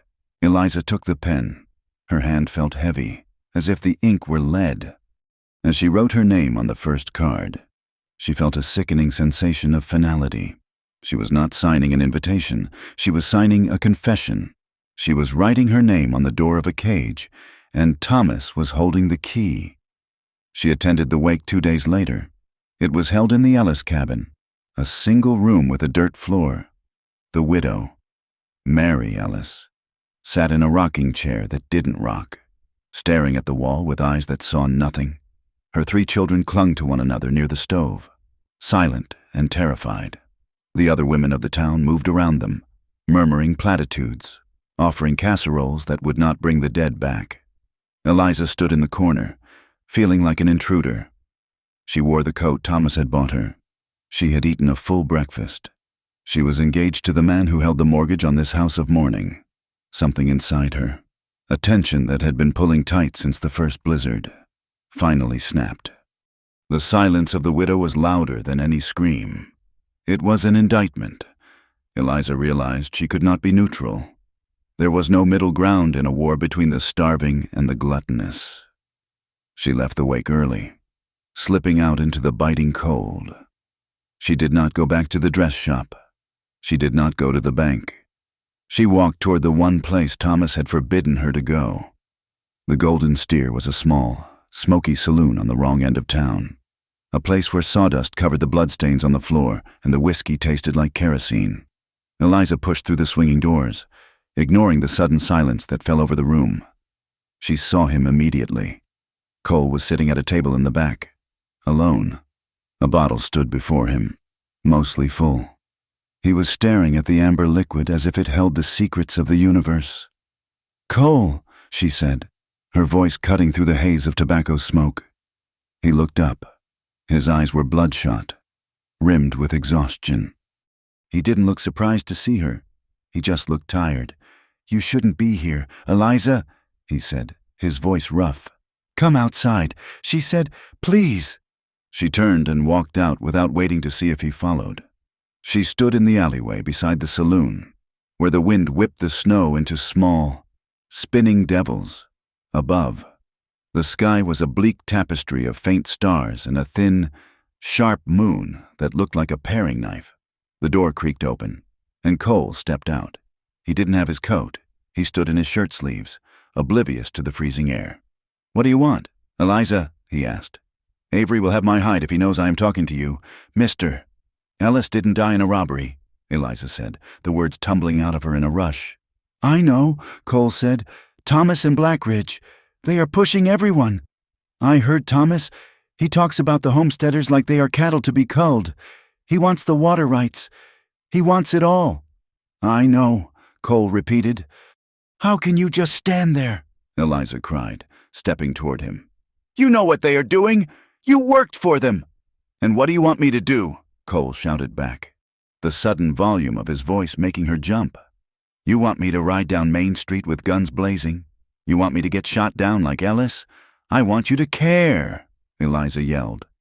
Cole slammed his hand against the rough wood of the saloon wall. "I care. You think I don't care?" He took a jagged breath, the anger draining out of him as quickly as it had come, leaving him hollow. "My brother died like Ellis," he said quietly. "Ben, he was 19. He wouldn't sell his claim to a cattle baron in Kansas. They caught him at the fence line, shot him in the back." Eliza froze. The wind howled around the corner of the building, but the space between them felt suddenly still. "I found him," Cole continued, his voice void of emotion. "I was the one who found him." "And do you know what the law said? They said it was a dispute between parties. They said there was no evidence. The man who ordered it is a senator now." He looked at Eliza, and she saw the wreckage in his face. The scar on his jaw was just surface damage. The real scars were deep, jagged things wrapped around his heart. He was a man who had learned that justice was a fairy tale, told to children to keep them quiet. The past pressed in on them, heavy and suffocating. Eliza realized then that his silence wasn't indifference. It was a dam holding back a tidal wave of grief. "I can't marry him," Eliza whispered. The confession hung in the frozen air.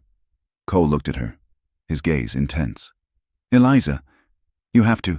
It is the only way you survive this." "I can't," she said, shaking her head violently.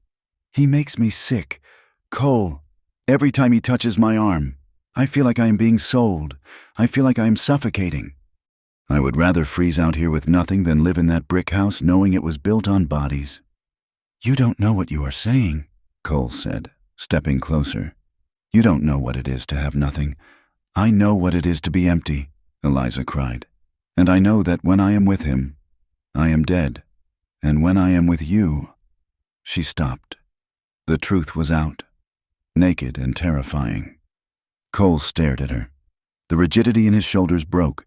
He looked at her not as the banker's fiancée, not as a lady to be protected, but as a woman who was drowning in the same dark water as he was. "Eliza," he groaned, a sound that was half prayer, half curse. The distance between them vanished. It wasn't a decision. It was a collision. They stepped into each other's arms with a desperation that bordered on violence. Cole's hands tangled in her hair, pulling her face to his. Eliza gripped the front of his shirt, her fingers digging into the fabric as if to tear it. Their first kiss was not gentle. It was fierce. It was the taste of whiskey and winter and salt. It was the shock of warmth in a world that had been frozen for months. Eliza felt his beard rasp against her chin, felt the hard pressure of his mouth, and a sound escaped her throat, a sob of relief. He held her as if he were afraid she would turn to smoke and vanish in the wind. She felt the erratic, thundering beat of his heart against her chest, matching her own. For a moment, there was no bank, no debt, no murder. There was only this, the heat of him, the smell of him, the undeniable, terrifying fact that she belonged to him. They pulled apart, gasping, their breath mingling in a single white cloud. Cole rested his forehead against hers, his hands framing her face. His thumbs traced the line of her cheekbones, his touch trembling. "God help us. Eliza," he whispered. Eliza opened her eyes. She looked at him, and she knew. There was no going back. The engagement cards, the house on the hill, the safety, it was all ash. "I don't care," she whispered. "I don't care about any of it." But Cole pulled back further, his eyes darkening with fear. "I do. If Avery finds out, if Blackridge finds out, they will destroy you. Eliza, they will leave you with nothing. They can't take this," she said fiercely. "They can take your life," Cole said grimly. "Go home, Eliza, before someone sees us." He turned and walked back into the saloon, leaving her alone in the alley. But the taste of him was still on her lips, and the fire he had lit in her blood was burning hot enough to keep the winter at bay. The escalation was swift. 2 days later, Eliza was at the schoolhouse. It was late afternoon, and the light was failing. She was banking the fire when she heard shouting outside. She ran to the window. 3 men on horseback, Blackridge's hired guns, were circling the yard. They were taunting the older boys who were chopping wood. "Get off the land," one of the gunmen shouted, waving a pistol. "School's closed." Eliza threw open the door. "Stop it," she screamed. "Leave them alone." The gunman laughed, wheeling his horse. "Look at the school marm. You got a lesson for us, darling." Suddenly, a rider burst from the tree line. It was Cole. He had been nearby, likely watching over the schoolhouse as he had been doing quietly for days. He rode Rooster hard, putting himself between the children and the gunman. "Back off. Dyson," Cole shouted, his hand hovering near the revolver at his hip. "These are kids." "Cole Maddox," the gunman sneered. "The traitor. We were just having some fun." "Fun's over," Cole said. "Ride on." The gunman named Dyson raised his pistol. It happened in a blur. A shot rang out, cracking through the cold air like a whip. Cole's horse reared. Cole didn't draw. He kept his hands visible, trying to de-escalate. But Dyson fired again, this time into the air. "He's shooting at us," Dyson yelled to his companions. A clear, staged lie. "Self-defense. Boys, they opened fire." Cole spurred his horse, zigzagging to draw their aim away from the schoolhouse. He vanished into the timber, bullets kicking up snow around him. The gunman laughed and turned back to town. By evening, the story had been written. Cole Maddox had ambushed Blackridge's men. He had fired on them near the schoolhouse, endangering the children. The sheriff, sweating in Thomas Avery's office, signed the warrant. Attempted murder. Eliza heard the news from Mrs. Gable. The sheriff was organizing a posse for the morning. They were going to hunt him down like a rabid dog. Eliza didn't think. She packed a small bag with bread, cheese, and a heavy wool blanket. She grabbed a box of matches. She ran. She found him at the edge of the settlement, near the old creek bed. He was tightening the cinch on a fresh horse he had seemingly traded for. He looked wild, his eyes darting at every shadow. "Cole!" she hissed. He spun around, gun drawn, before lowering it. "Eliza, you have to get out of here." "The sheriff is coming." "I know," she said, breathless. "Where are you going?" "Montana," he said. "Canada. Anywhere but here." "I can't stay. Eliza, they'll hang me. If you run, they will say you are guilty." Eliza grabbed his arm. "Thomas will spin it that you are a madman." You will be a fugitive for the rest of your life. I am already a fugitive. Cole snapped. No, Eliza said firmly. Not if we can prove the truth. But you can't run. The passes to the north are blocked with snow. They will catch you in the open. Then what do I do? Cole asked, desperation cracking his voice. Hide, Eliza said. Where? The old line shack, she said. The one in the foothills. Not the one we stayed in, the one further up, near the eagle's nest. I saw it when I took the children hiking in the fall. It is abandoned. No one goes up there in winter. It is too rocky for horses. It is suicide. Eliza, it is 10 degrees below zero up there.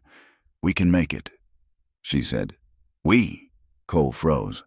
You aren't coming. I am coming, she said. No, absolutely not. I am coming. Cole! Eliza stepped into him, her face set in stone. I signed those invitations, and I felt my soul dying. I am not going back to him. I am not going back to that room. If you leave me here, I will walk out into the snow myself. Cole looked at her. He saw the resolve in her jaw, a mirror of his own. He saw that she was terrified, but that her fear of staying was greater than her fear of the wild. He grabbed her hand. It's a hard climb. He said, I'm stronger than I look, she replied. They reached the shack 3 hours later. It was a brutal climb, leading the horses as far as they could before turning them loose to find their own way back to lower pastures, erasing their trail. They scrambled over ice-slicked rocks and through deep drifts, the wind trying to peel them off the face of the mountain. The shack was little more than a pile of rotting timbers leaned against a rock face. The roof sagged. The door was missing a hinge. Inside, it smelled of ancient dust and rat droppings, but it was shelter. Cole worked frantically to chink the worst of the gaps with moss and snow. He built a fire in the crumbling stone hearth, feeding it with deadfall he had dragged in. Eliza spread the blankets on the driest part of the floor. Outside, the wind howled with the voice of 1,000 ghosts. Inside, the fire crackled, a tiny, defiant orange heart in the center of a frozen world. They ate the bread and cheese in silence, passing a canteen of water between them. The exhaustion was a heavy narcotic. Later, huddled together under the blankets for warmth, the silence broke. The isolation stripped away the last of their defenses. There was no town here, no bank, no reputation, just 2 humans clinging to the earth.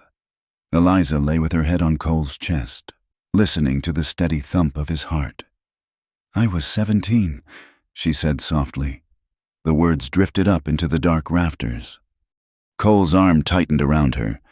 I worked in the weaving room. She continued. The foreman, his name was Mr. Grady. He controlled the shifts. He controlled who got paid. She paused, her breath hitching. He told me that if I wanted to keep my position, I had to be nice to him. I needed the money. William was sick, so I let him touch me. In the supply closet, Cole's body went rigid. A low growl vibrated in his chest. It went on for months. Eliza whispered. Then I got sick. I didn't know I was with child. I lost it. On the factory floor, there was so much blood. They fired me for ruining the textiles. No one believed me. They said I was a whore. They said I tempted him. She began to weep, silent, hot tears that soaked into Cole's shirt. That is why I came west. Cole, I thought I could wash it off, but the shame, it followed me. Thomas, he makes me feel the same way Mr. Grady did, like I am something to be used. Cole shifted. He put his hand under her chin and lifted her face. In the dying light of the fire, his eyes were wet. Listen to me, he said, his voice shaking with a rage so profound it sounded like the earth cracking. You listen to me. You are not stained. You are not ruined. You survived. He kissed her forehead, then her eyelids, then her mouth. It wasn't your fault. He whispered against her lips. None of it. You are the bravest thing I have ever known. You are clean. Eliza, you are clean as new snow. Eliza looked at him. For the first time in 5 years, she believed it. The way he looked at her, with reverence, with pain, with love. burned the shame out of her blood. The desire that rose up then was not about survival. It was about reclaiming herself. She reached for him, pulling him down. "Make me forget," she whispered. Cole covered her body with his. The cold of the shack vanished. The world outside, the passes, the debts, the guns, ceased to exist. There was only the friction of skin, the desperate heat of their bodies, and the whispered promises that filled the dark. He moved with a gentleness that belied his strength, treating her as if she were something holy. And when she cried out, it wasn't from pain, but from the sudden, overwhelming realization that she was finally, truly free. They lay tangled together as the fire burned down to embers. Two fugitives hiding in the rock, holding onto each other as the only solid ground in a world that was spinning apart. The morning light did not creep into the line shack. It invaded. It struck the rough-hewn timbers and the dirt floor with a brilliance that hurt the eyes, reflecting off the miles of crusty, wind-scoured snow outside. It was a harsh, white illumination that stripped away the shadows where Eliza Hart and Cole Maddox had hidden, leaving them exposed. Eliza woke first, the cold of the cabin biting at her nose despite the warmth of the man beside her. For a long time, she simply watched the dust motes dancing in the shaft of sunlight that pierced the gap in the roof. The peace of the moment was profound, a fragile, suspended breath in the middle of a hurricane. But it was terrifying, too. In the daylight, the reality of their situation had sharp edges. They were freezing, they were hungry, and they were hunted. Cole stirred, his arm tightening around her waist before he opened his eyes. He looked at the door, his instinct for danger waking up before his body did. "We have to move," he said, his voice rough with sleep. "They will check the foothills eventually." Eliza sat up, pulling the wool blanket around her shoulders. "And go where? Cole? We cannot run forever. If we leave the territory, Blackridge wins. He takes the McCrae place. He takes the Ellis place. He wins." Cole sat up, rubbing a hand over his face. The scar on his jaw looked stark in the morning light. "Better he wins than we die. Eliza, I can hunt.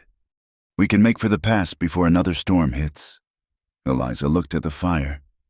"Now just a bed of gray ash. No, if we run, we are just what they say we are. Criminals, sinners." She turned to him, her eyes bright with a sudden, dangerous resolve. "The ledgers," she said. Cole frowned. "What?" "In Thomas's office," Eliza said, the words coming faster as the idea took hold.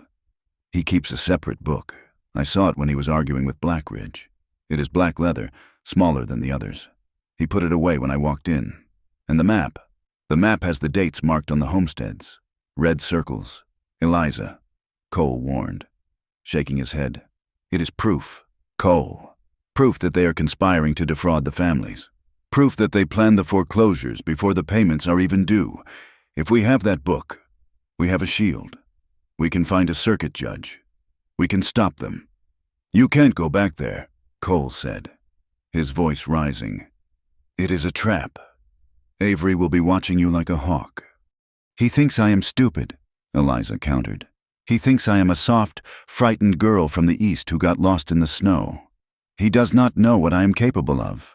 She stood up, shaking out her skirts, her decision hardening like the ice outside. "I am going back." Cole was on his feet in an instant, grabbing her shoulders. "No, I won't let you. It is too dangerous. I cannot live like this." "Cole!" Eliza cried, pulling away. "I cannot live hiding in a hole while honest people are burned out of their homes. And I cannot live knowing I let them do it. If I don't try, then Thomas owns me anyway. He owns my fear." Cole looked at her, and the protest died in his throat. He saw the steel in her spine, the same steel that had kept her walking through a blizzard. He realized with a sinking heart that he could not stop her, not without breaking the very spirit he loved. He pulled her close, wrapping his arms around her so tightly it almost hurt. His hands trembled against the wool of her coat. "If you don't come back," he whispered into her hair. "I will come back," she promised, pressing her forehead against his. No matter what happens, I will come back to you." He kissed her, a desperate, searing seal on a promise that felt impossible to keep. Then he helped her saddle the horse she had ridden up, watching as she turned the animal back toward the slope, back toward the town that wanted to destroy them. Eliza rode into town just before noon. She had rehearsed her lie 100 times in the biting cold of the descent. She tied her horse at the rail behind the dress shop and slipped inside, her heart hammering against her ribs like a trapped bird. "Mrs." Gable looked up from her sewing, her mouth dropping open. "Eliza, where on earth have you been?" "Mr. Avery has been tearing the town apart." "I was with the McCrays," Eliza said, forcing her voice to sound weary and dull. "The youngest boy took a turn for the worse. The fever was terrible. I couldn't leave him. I didn't think anyone would notice." "Notice?" "Mrs." Gable exclaimed. "The sheriff was ready to drag the river." Eliza went to her room, splashing cold water on her face to hide the flush of her nerves. She waited. She knew he would come. 10 minutes later, the door banged open. Thomas Avery stood there, his chest heaving, his face a mottled red. "You—" He pointed a shaking finger at her. "Thomas," Eliza said, sitting on the edge of her bed, looking at the floor. "I'm sorry. The child was dying. I lost track of time." "Dying?" Thomas scoffed, stepping into the room. "You disappear for 2 days because of a sick brat? Do you have any idea how this looks? Eliza? People are talking. They say you ran off. They say you are mad." "Let them talk," Eliza said softly. "I was doing a Christian duty."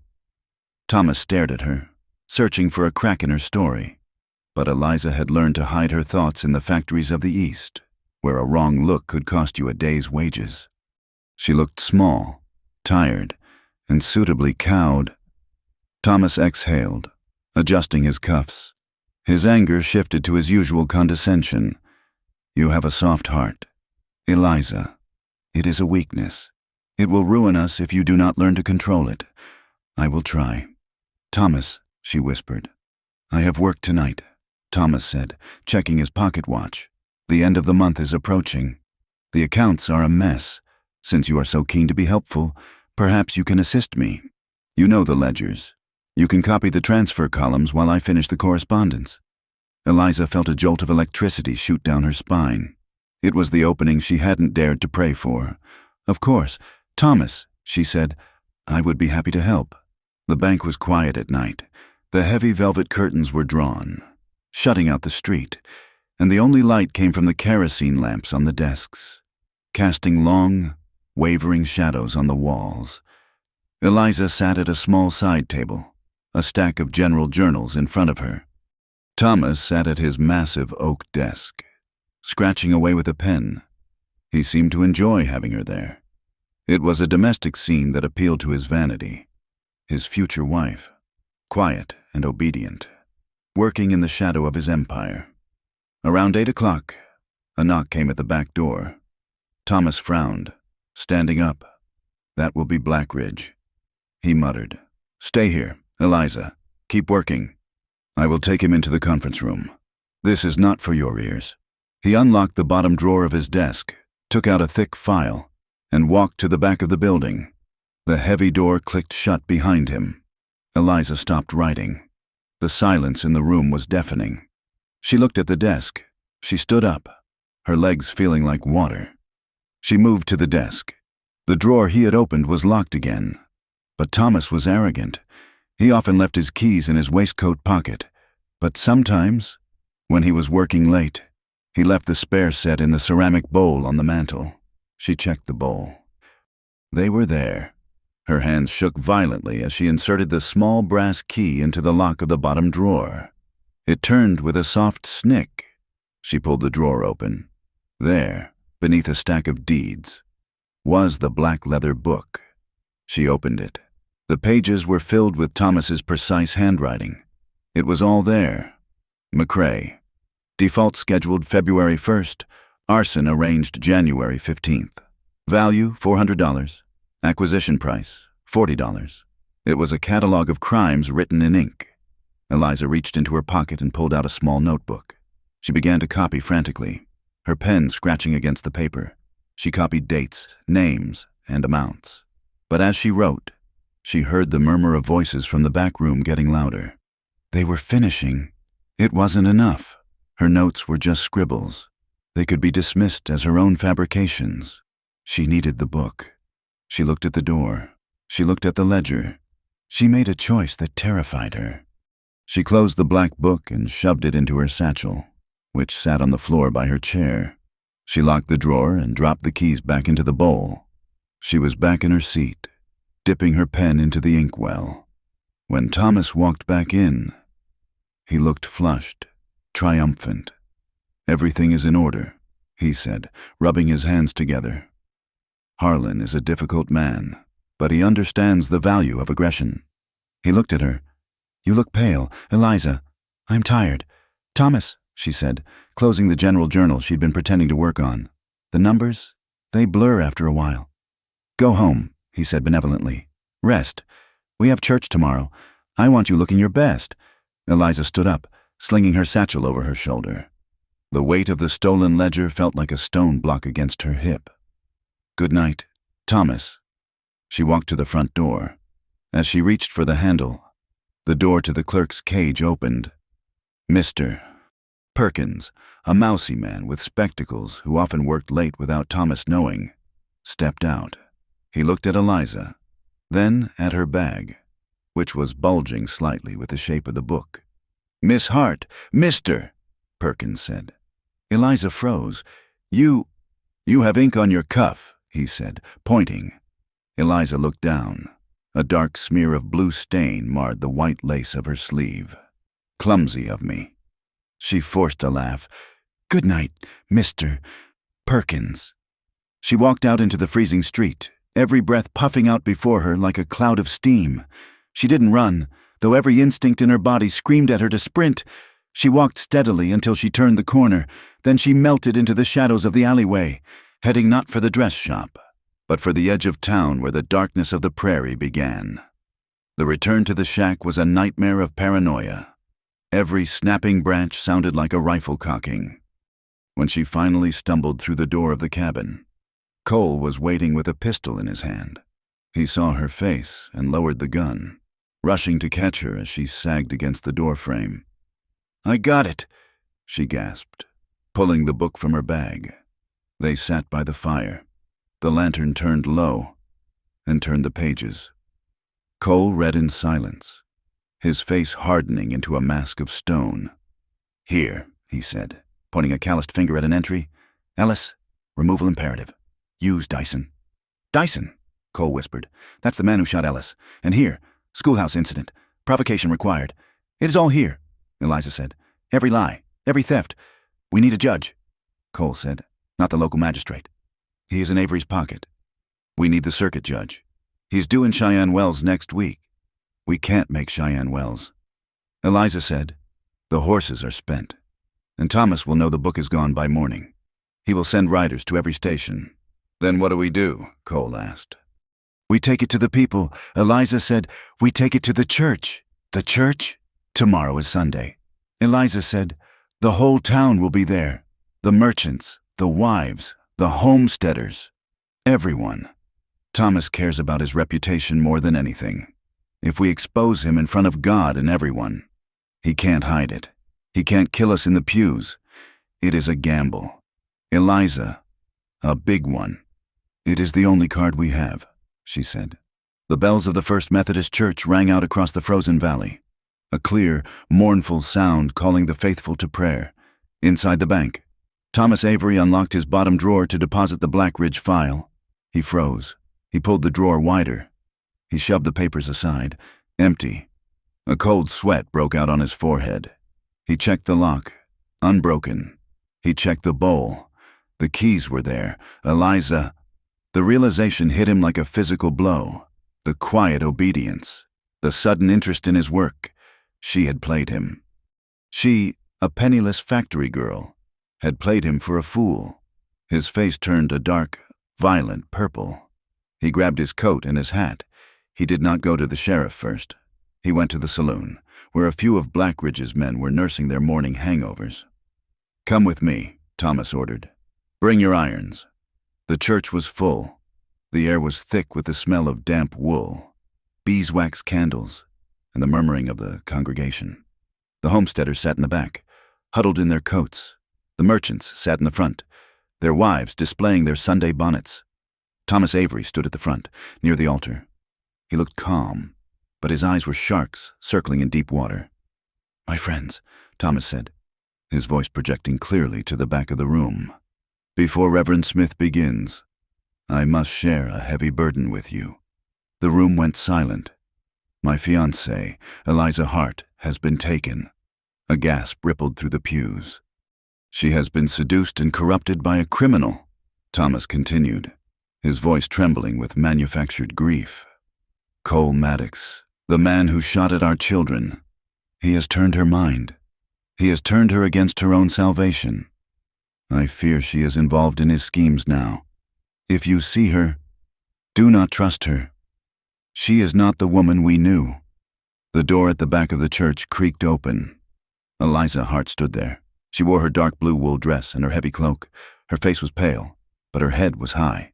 She held a black book against her chest. "I am exactly the woman you knew." "Thomas," she said. Her voice was not loud, but in the stunned silence, it carried like a bell. Heads turned. People stared. The tension in the room spiked, sharp and sudden. "Eliza," Thomas said, his voice dropping to a chilling, soothing tone. "You are unwell. Put down the book and come here. We can help you." "No," Eliza said. She walked down the center aisle. She could feel the wooden floorboards vibrating under her boots. She could feel the heat of 100 gazes. Judgment, curiosity, fear. "I am not unwell. Thomas, I am awake." She stopped in the center of the room. She looked at the faces around her. Mrs. Gable, Mr. Perkins, the McCrays. "This town is built on a lie," Eliza said. She held up the ledger. "We sit here and pray for mercy, while the men in the front row steal the roofs over your heads." "She is hysterical," Thomas shouted, his composure cracking. "Sheriff, remove her." The sheriff stood up, but John McCray stood up too, blocking the aisle. "Let her speak," McCray rumbled. Eliza opened the book. Her hands were shaking, but her voice was steady. October 10th, she read, "Loan to McCray. Terms altered. Interest raised to 50% upon first missed payment. Intent. Foreclosure by January." A murmur went through the back of the room. November 2nd. Eliza read louder. "Ellis property. Owner resistant. Solution. Intimidation." She looked up at the widow Ellis. February 3rd. Ellis removal completed. Payment to Dyson, $100. Mary Ellis screamed. It was a raw, animal sound of grief and realization. "Lies," Thomas yelled, stepping down from the altar. "She wrote that herself. She is covering for her lover. Is this your handwriting?" "Thomas," Eliza challenged, holding the page up. "Is this your signature?" Harlan Blackridge stood up from the front pew. He was a massive shape in his fur coat. "Enough," he growled. The room erupted. People were standing, shouting. The division was instant. The homesteaders on one side, realizing the depth of the betrayal, and the merchants on the other, unsure but frightened by the accusation. Eliza didn't stop. She read another entry, and another.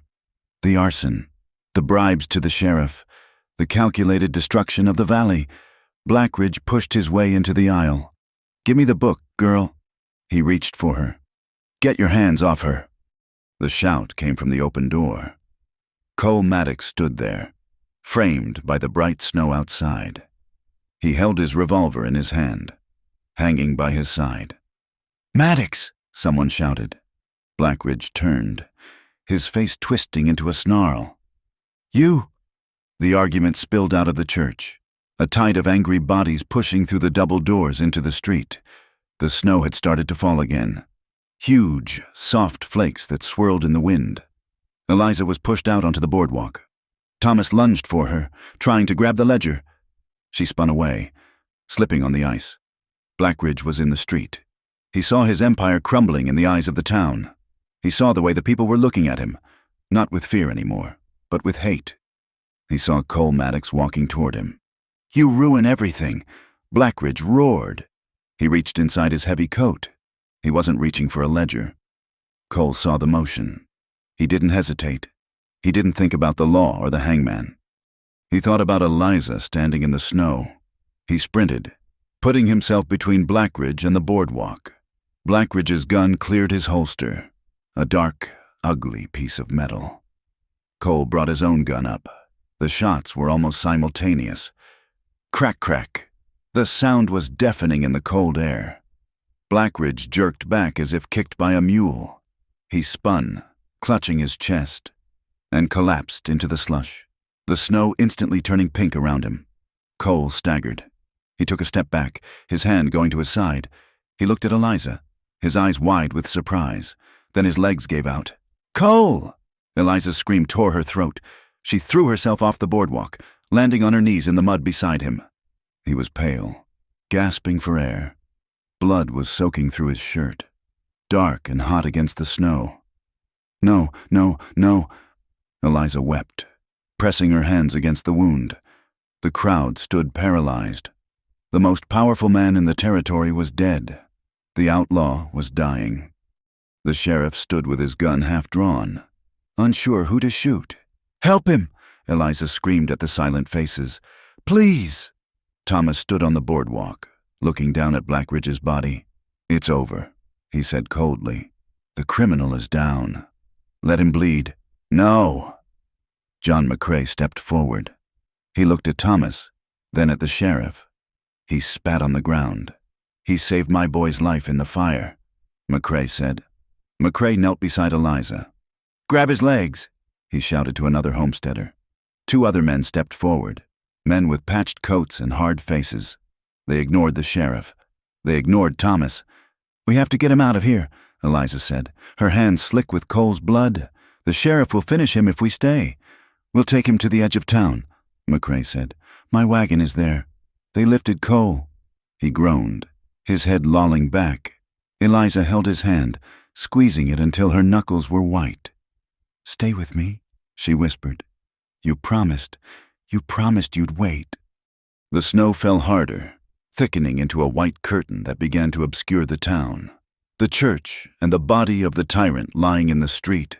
Eliza, her dress ruined, her heart breaking, walked alongside the men carrying the only thing in the world that mattered, dragging him away from the edge of death and into the teeth of the storm.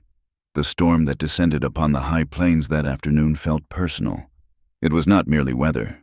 It was a violent, screaming echo of the blizzard that had first thrown Eliza Hart and Cole Maddox together. The wind whipped the snow into a blinding frenzy, turning the world into a swirling white void where direction became a memory and survival became a question of will. John McCrae drove the wagon, hunching his shoulders against the gale, urging the plow horses forward through drifts that reached their knees. In the back, cushioned by straw and rough wool blankets, Eliza knelt beside Cole. His blood was soaking into the straw, a dark, spreading stain that terrified her more than the howling wind. "Stay with me," Eliza shouted over the roar of the storm, gripping Cole's hand.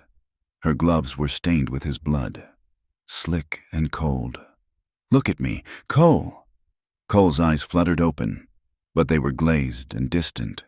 He was fading in and out of consciousness, his body shuddering with shock. "Ben?" he mumbled, his voice a cracked whisper.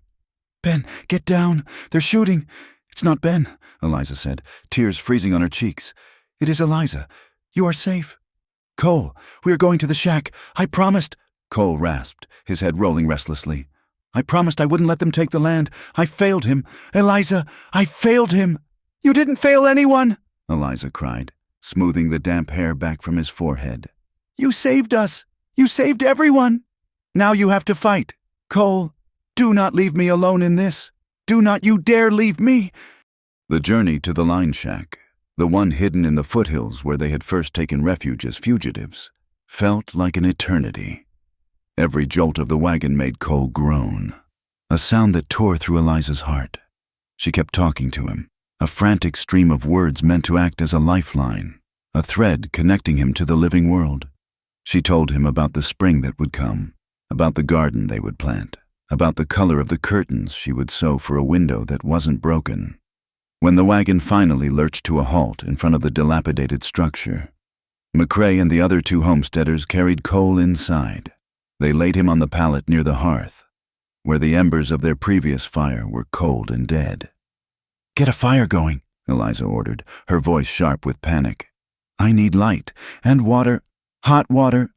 McCrae nodded, rushing to gather the wood Cole had stacked days before. Eliza knelt beside Cole. With shaking hands, she took a knife from her belt and cut open his shirt. The fabric peeled away with a wet, sucking sound. The wound was low on his side, a jagged hole where the bullet had entered. It was bleeding sluggishly, dark venous blood that looked black in the dim light. "God help me," she whispered, the prayer tumbling out into the freezing air. She didn't know who she was praying to, the God of the church that had condemned her, or the cold, indifferent God of the plains. But she prayed with a desperation that consumed her. She pressed a clean cloth hard against the wound. Cole cried out, his body arching off the pallet. "Hold him down!" Eliza shouted to the men. Through the long, terrifying night, the storm battered the shack, rattling the loose boards and threatening to tear the roof off. But inside, a battle was being waged that was far quieter and far more desperate. Eliza fought for Cole's life with every ounce of strength she possessed. She washed the wound with boiling water, ignoring the tremors in her own hands. She bound it tight with strips of petticoat she tore from her own dress. She propped his head in her lap, feeding him water drop by drop from a tin spoon, watching his throat work to swallow. His fever spiked in the deep hours of the night.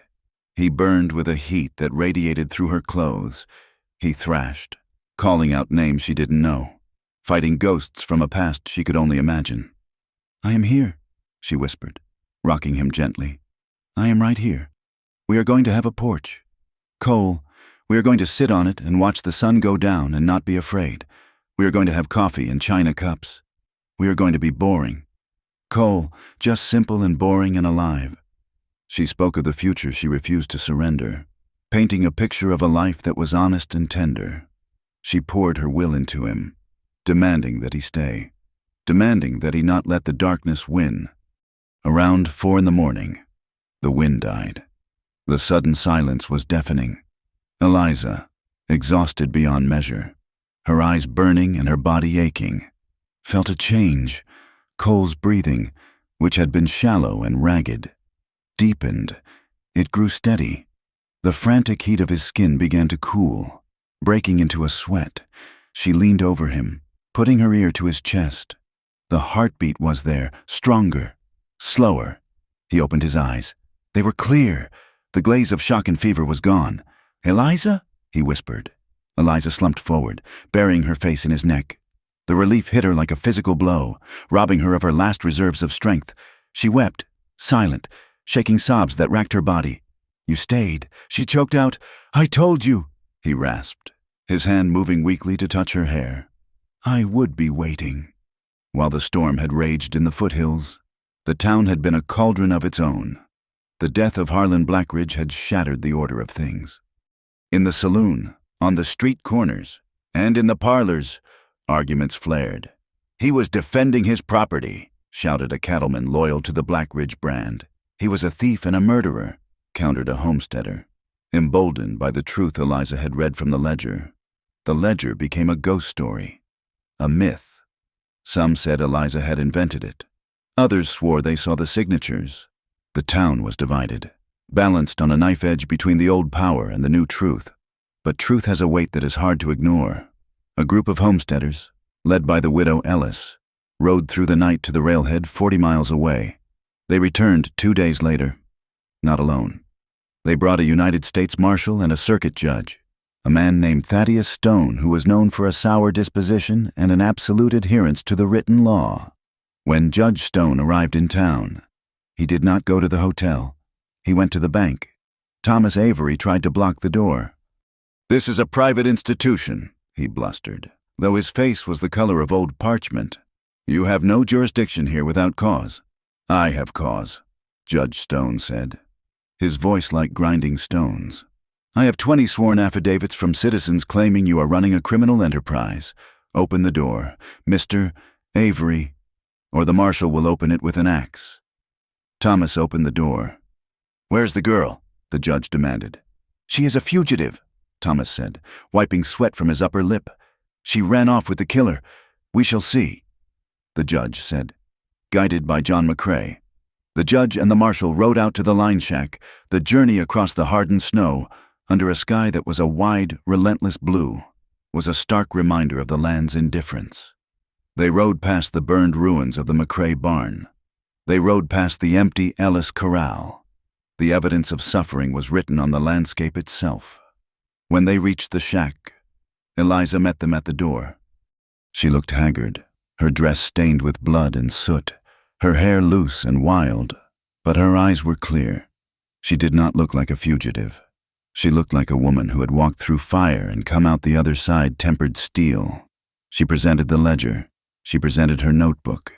She laid them on the rough table in front of the judge. Cole, pale and weak but propped up in the bunk, gave his testimony. He spoke of the orders to burn the barn. He spoke of the fence lines cut to starve cattle. He spoke of the ambush at the schoolhouse. Judge Stone read the ledger. He read for an hour in silence, turning the pages with a dry rustle that sounded loud in the small room. Finally, he closed the book. "This is sufficient," the judge said. He stood up, adjusting his coat. "Mr. Blackridge is beyond earthly justice," the judge declared. "But Mr. Avery is not. His assets are frozen effective immediately. All foreclosures initiated in the last 6 months are suspended pending a full review. And Mr. Maddox." Cole looked up, tensing. "The shooting of Mr. Blackridge appears to be a clear case of defense of another," the judge said, "given the provocation and the threat to Miss Hart's life. I see no grounds for charges. You are free, son." Eliza let out a breath she felt she had been holding for weeks. She reached for Cole's hand, and he squeezed it, his grip weak but undeniably alive.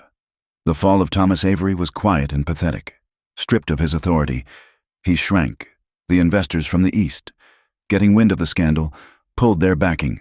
The bank was put under receivership a week after the investigation began. Thomas came to see Eliza. She was staying in the boarding house now, nursing Cole as he regained his strength. Thomas met her in the parlor. He looked smaller, his fine coat hanging loosely on his frame. "Eliza," he said, attempting a smile that faltered. "This has all been a terrible misunderstanding.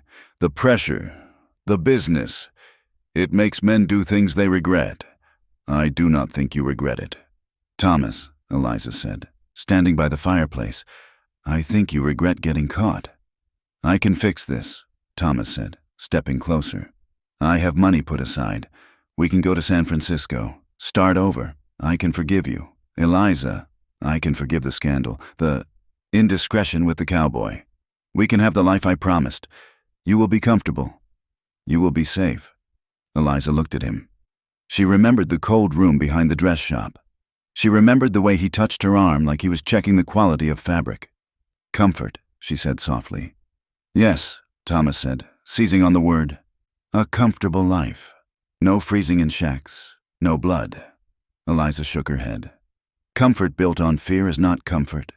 Thomas, it is a prison with velvet curtains. I have lived in enough cages. I will not walk into another one willingly." Thomas's face hardened.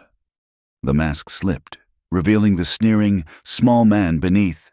"You are a fool," he spat. "You are choosing poverty. You are choosing a cripple and a patch of dirt.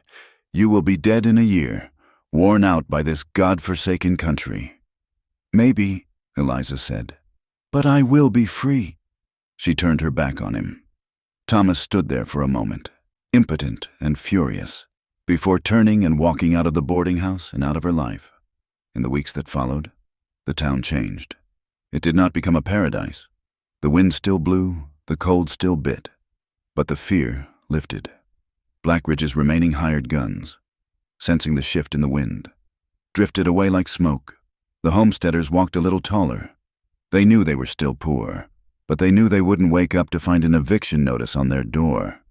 The town's attitude toward Eliza was fractured. The wealthy matrons still whispered behind their hands when she passed, calling her a fallen woman, scandalized by her time in the shack with Cole. But when she walked past the mercantile, men tipped their hats with genuine respect. And when she visited the homesteads, she was welcomed not as a teacher or a charity worker, but as a hero. Cole recovered slowly.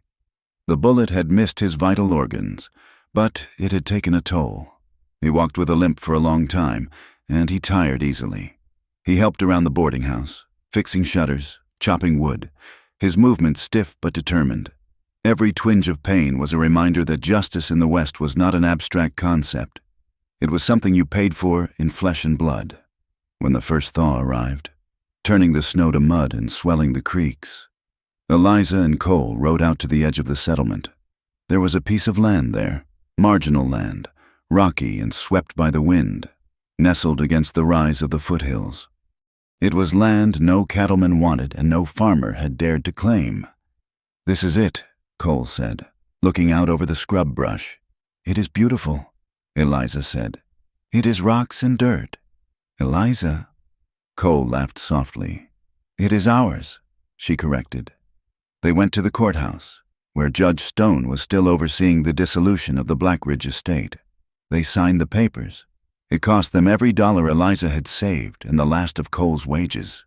But when the judge stamped the deed, they looked at each other with a stunned wonder. They owned a piece of the earth. Building the home was the hardest work Eliza had ever done. It was grueling. They hauled lumber in the biting wind. They mixed mud for the chinking until their hands were raw. Dust devils spun across the flats, filling their eyes with grit.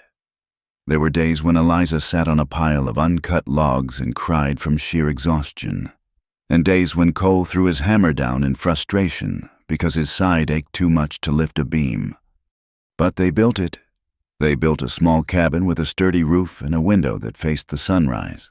They planted a garden in soil that had to be coaxed with water hauled from the creek bucket by bucket. It was a hard life. It was a poor life, but it was an honest life. One afternoon, a wagon pulled up. It was Mrs. McCrae. Beside her on the seat was a small girl, no more than 7, with wide, frightened eyes. It was the youngest Ellis girl, orphaned and passed between neighbors who could barely feed their own. "She needs a place, Mrs." McCrae said apologetically. "Just for a while, until we can find kin back east." Eliza looked at Cole. He was leaning on his shovel, wiping sweat from his brow. He looked at the girl. He saw the fear in her posture, the same fear he had carried for 20 years. "She doesn't need kin back east," Cole said. "She needs a home. They took her in. They made a bed for her by the fire. They fed her stew and told her stories. They promised her she would not be uprooted again. And in caring for her, they healed the parts of themselves that had been broken by their own lost childhoods. Their romance was not the stuff of fairy tales. It was woven into the fabric of survival. It was in the shared laughter over bread that had burned in the oven. It was in the way their hands brushed when they were washing dishes in the tin basin. It was in the quiet, intense embraces at the end of the day, when the wind rattled the door and the fire popped in the hearth. It was a love that smelled of wood smoke and lye soap, a love that had calluses on its hands. On a night in late November, exactly 1 year after Eliza had arrived in the town, the temperature plummeted. The wind keened outside, a high, lonely sound that usually made folks huddle closer to the stove. But Eliza and Cole stepped outside. They wrapped themselves in heavy blankets and stood on the small porch they had built. The sky was a vast, crushing dome of black, strewn with stars so sharp they looked like shards of ice. The land stretched out before them, empty and cold and silent. "It is a big empty," Cole said quietly, his arm around her shoulders. Eliza leaned into him. She could feel the steady thrum of his heart against her back. She looked at the tiny square of yellow light spilling from their window onto the snow. "It looks so small against the dark. I'm still afraid sometimes," she admitted, her voice a wisp of vapor in the cold air. "I worry about the crops. I worry about what people say. I worry that the ghosts will come back." Cole turned her to face him. He looked down at her, his face shadowed, the scar a faint line on his skin. The ghosts don't have a place here. Eliza, he said, we built this. We fought for it. I know, she whispered. She looked up at him. She saw the lines of fatigue around his eyes, but she also saw the peace that lived there now. When you look at me, the weight of the world feels lighter. It is as if you build a shelter around me just by being here. Cole pulled her close, burying his face in the hood of her cloak. The West will always be hard. Eliza, he murmured, the wind will always blow. People will always judge what they don't understand. Justice is a rare thing out here. But I tell you this, I would choose this. I would choose this rock and this wind and this fragile, honest life with you over 1,000 years of safety. Eliza rested her head against his chest. She listened to the wind howling across the miles of frozen prairie. She felt the bite of the cold on her cheeks. But inside the circle of his arms, she felt a heat that defied the winter. I have never felt anything like this, she whispered, the words drifting out into the vast night.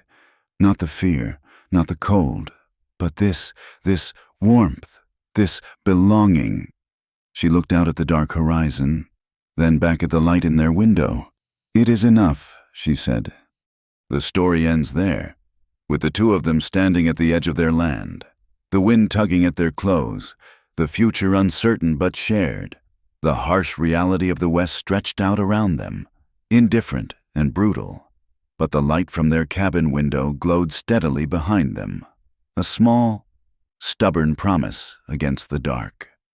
Thank you so much for listening to the story of Eliza and Cole. It has been a journey through the snow and the heartache of the American West, and I hope you felt every moment of their struggle and their love. I would love to hear from you. Please leave a comment below letting me know where in the world you are listening from. It is always amazing to see how far these stories travel. If you enjoyed this tale, please consider subscribing to From Wild West so you never miss an adventure. And please, share your thoughts on the ending in English. I read every single one. Until next time, keep your fires burning bright.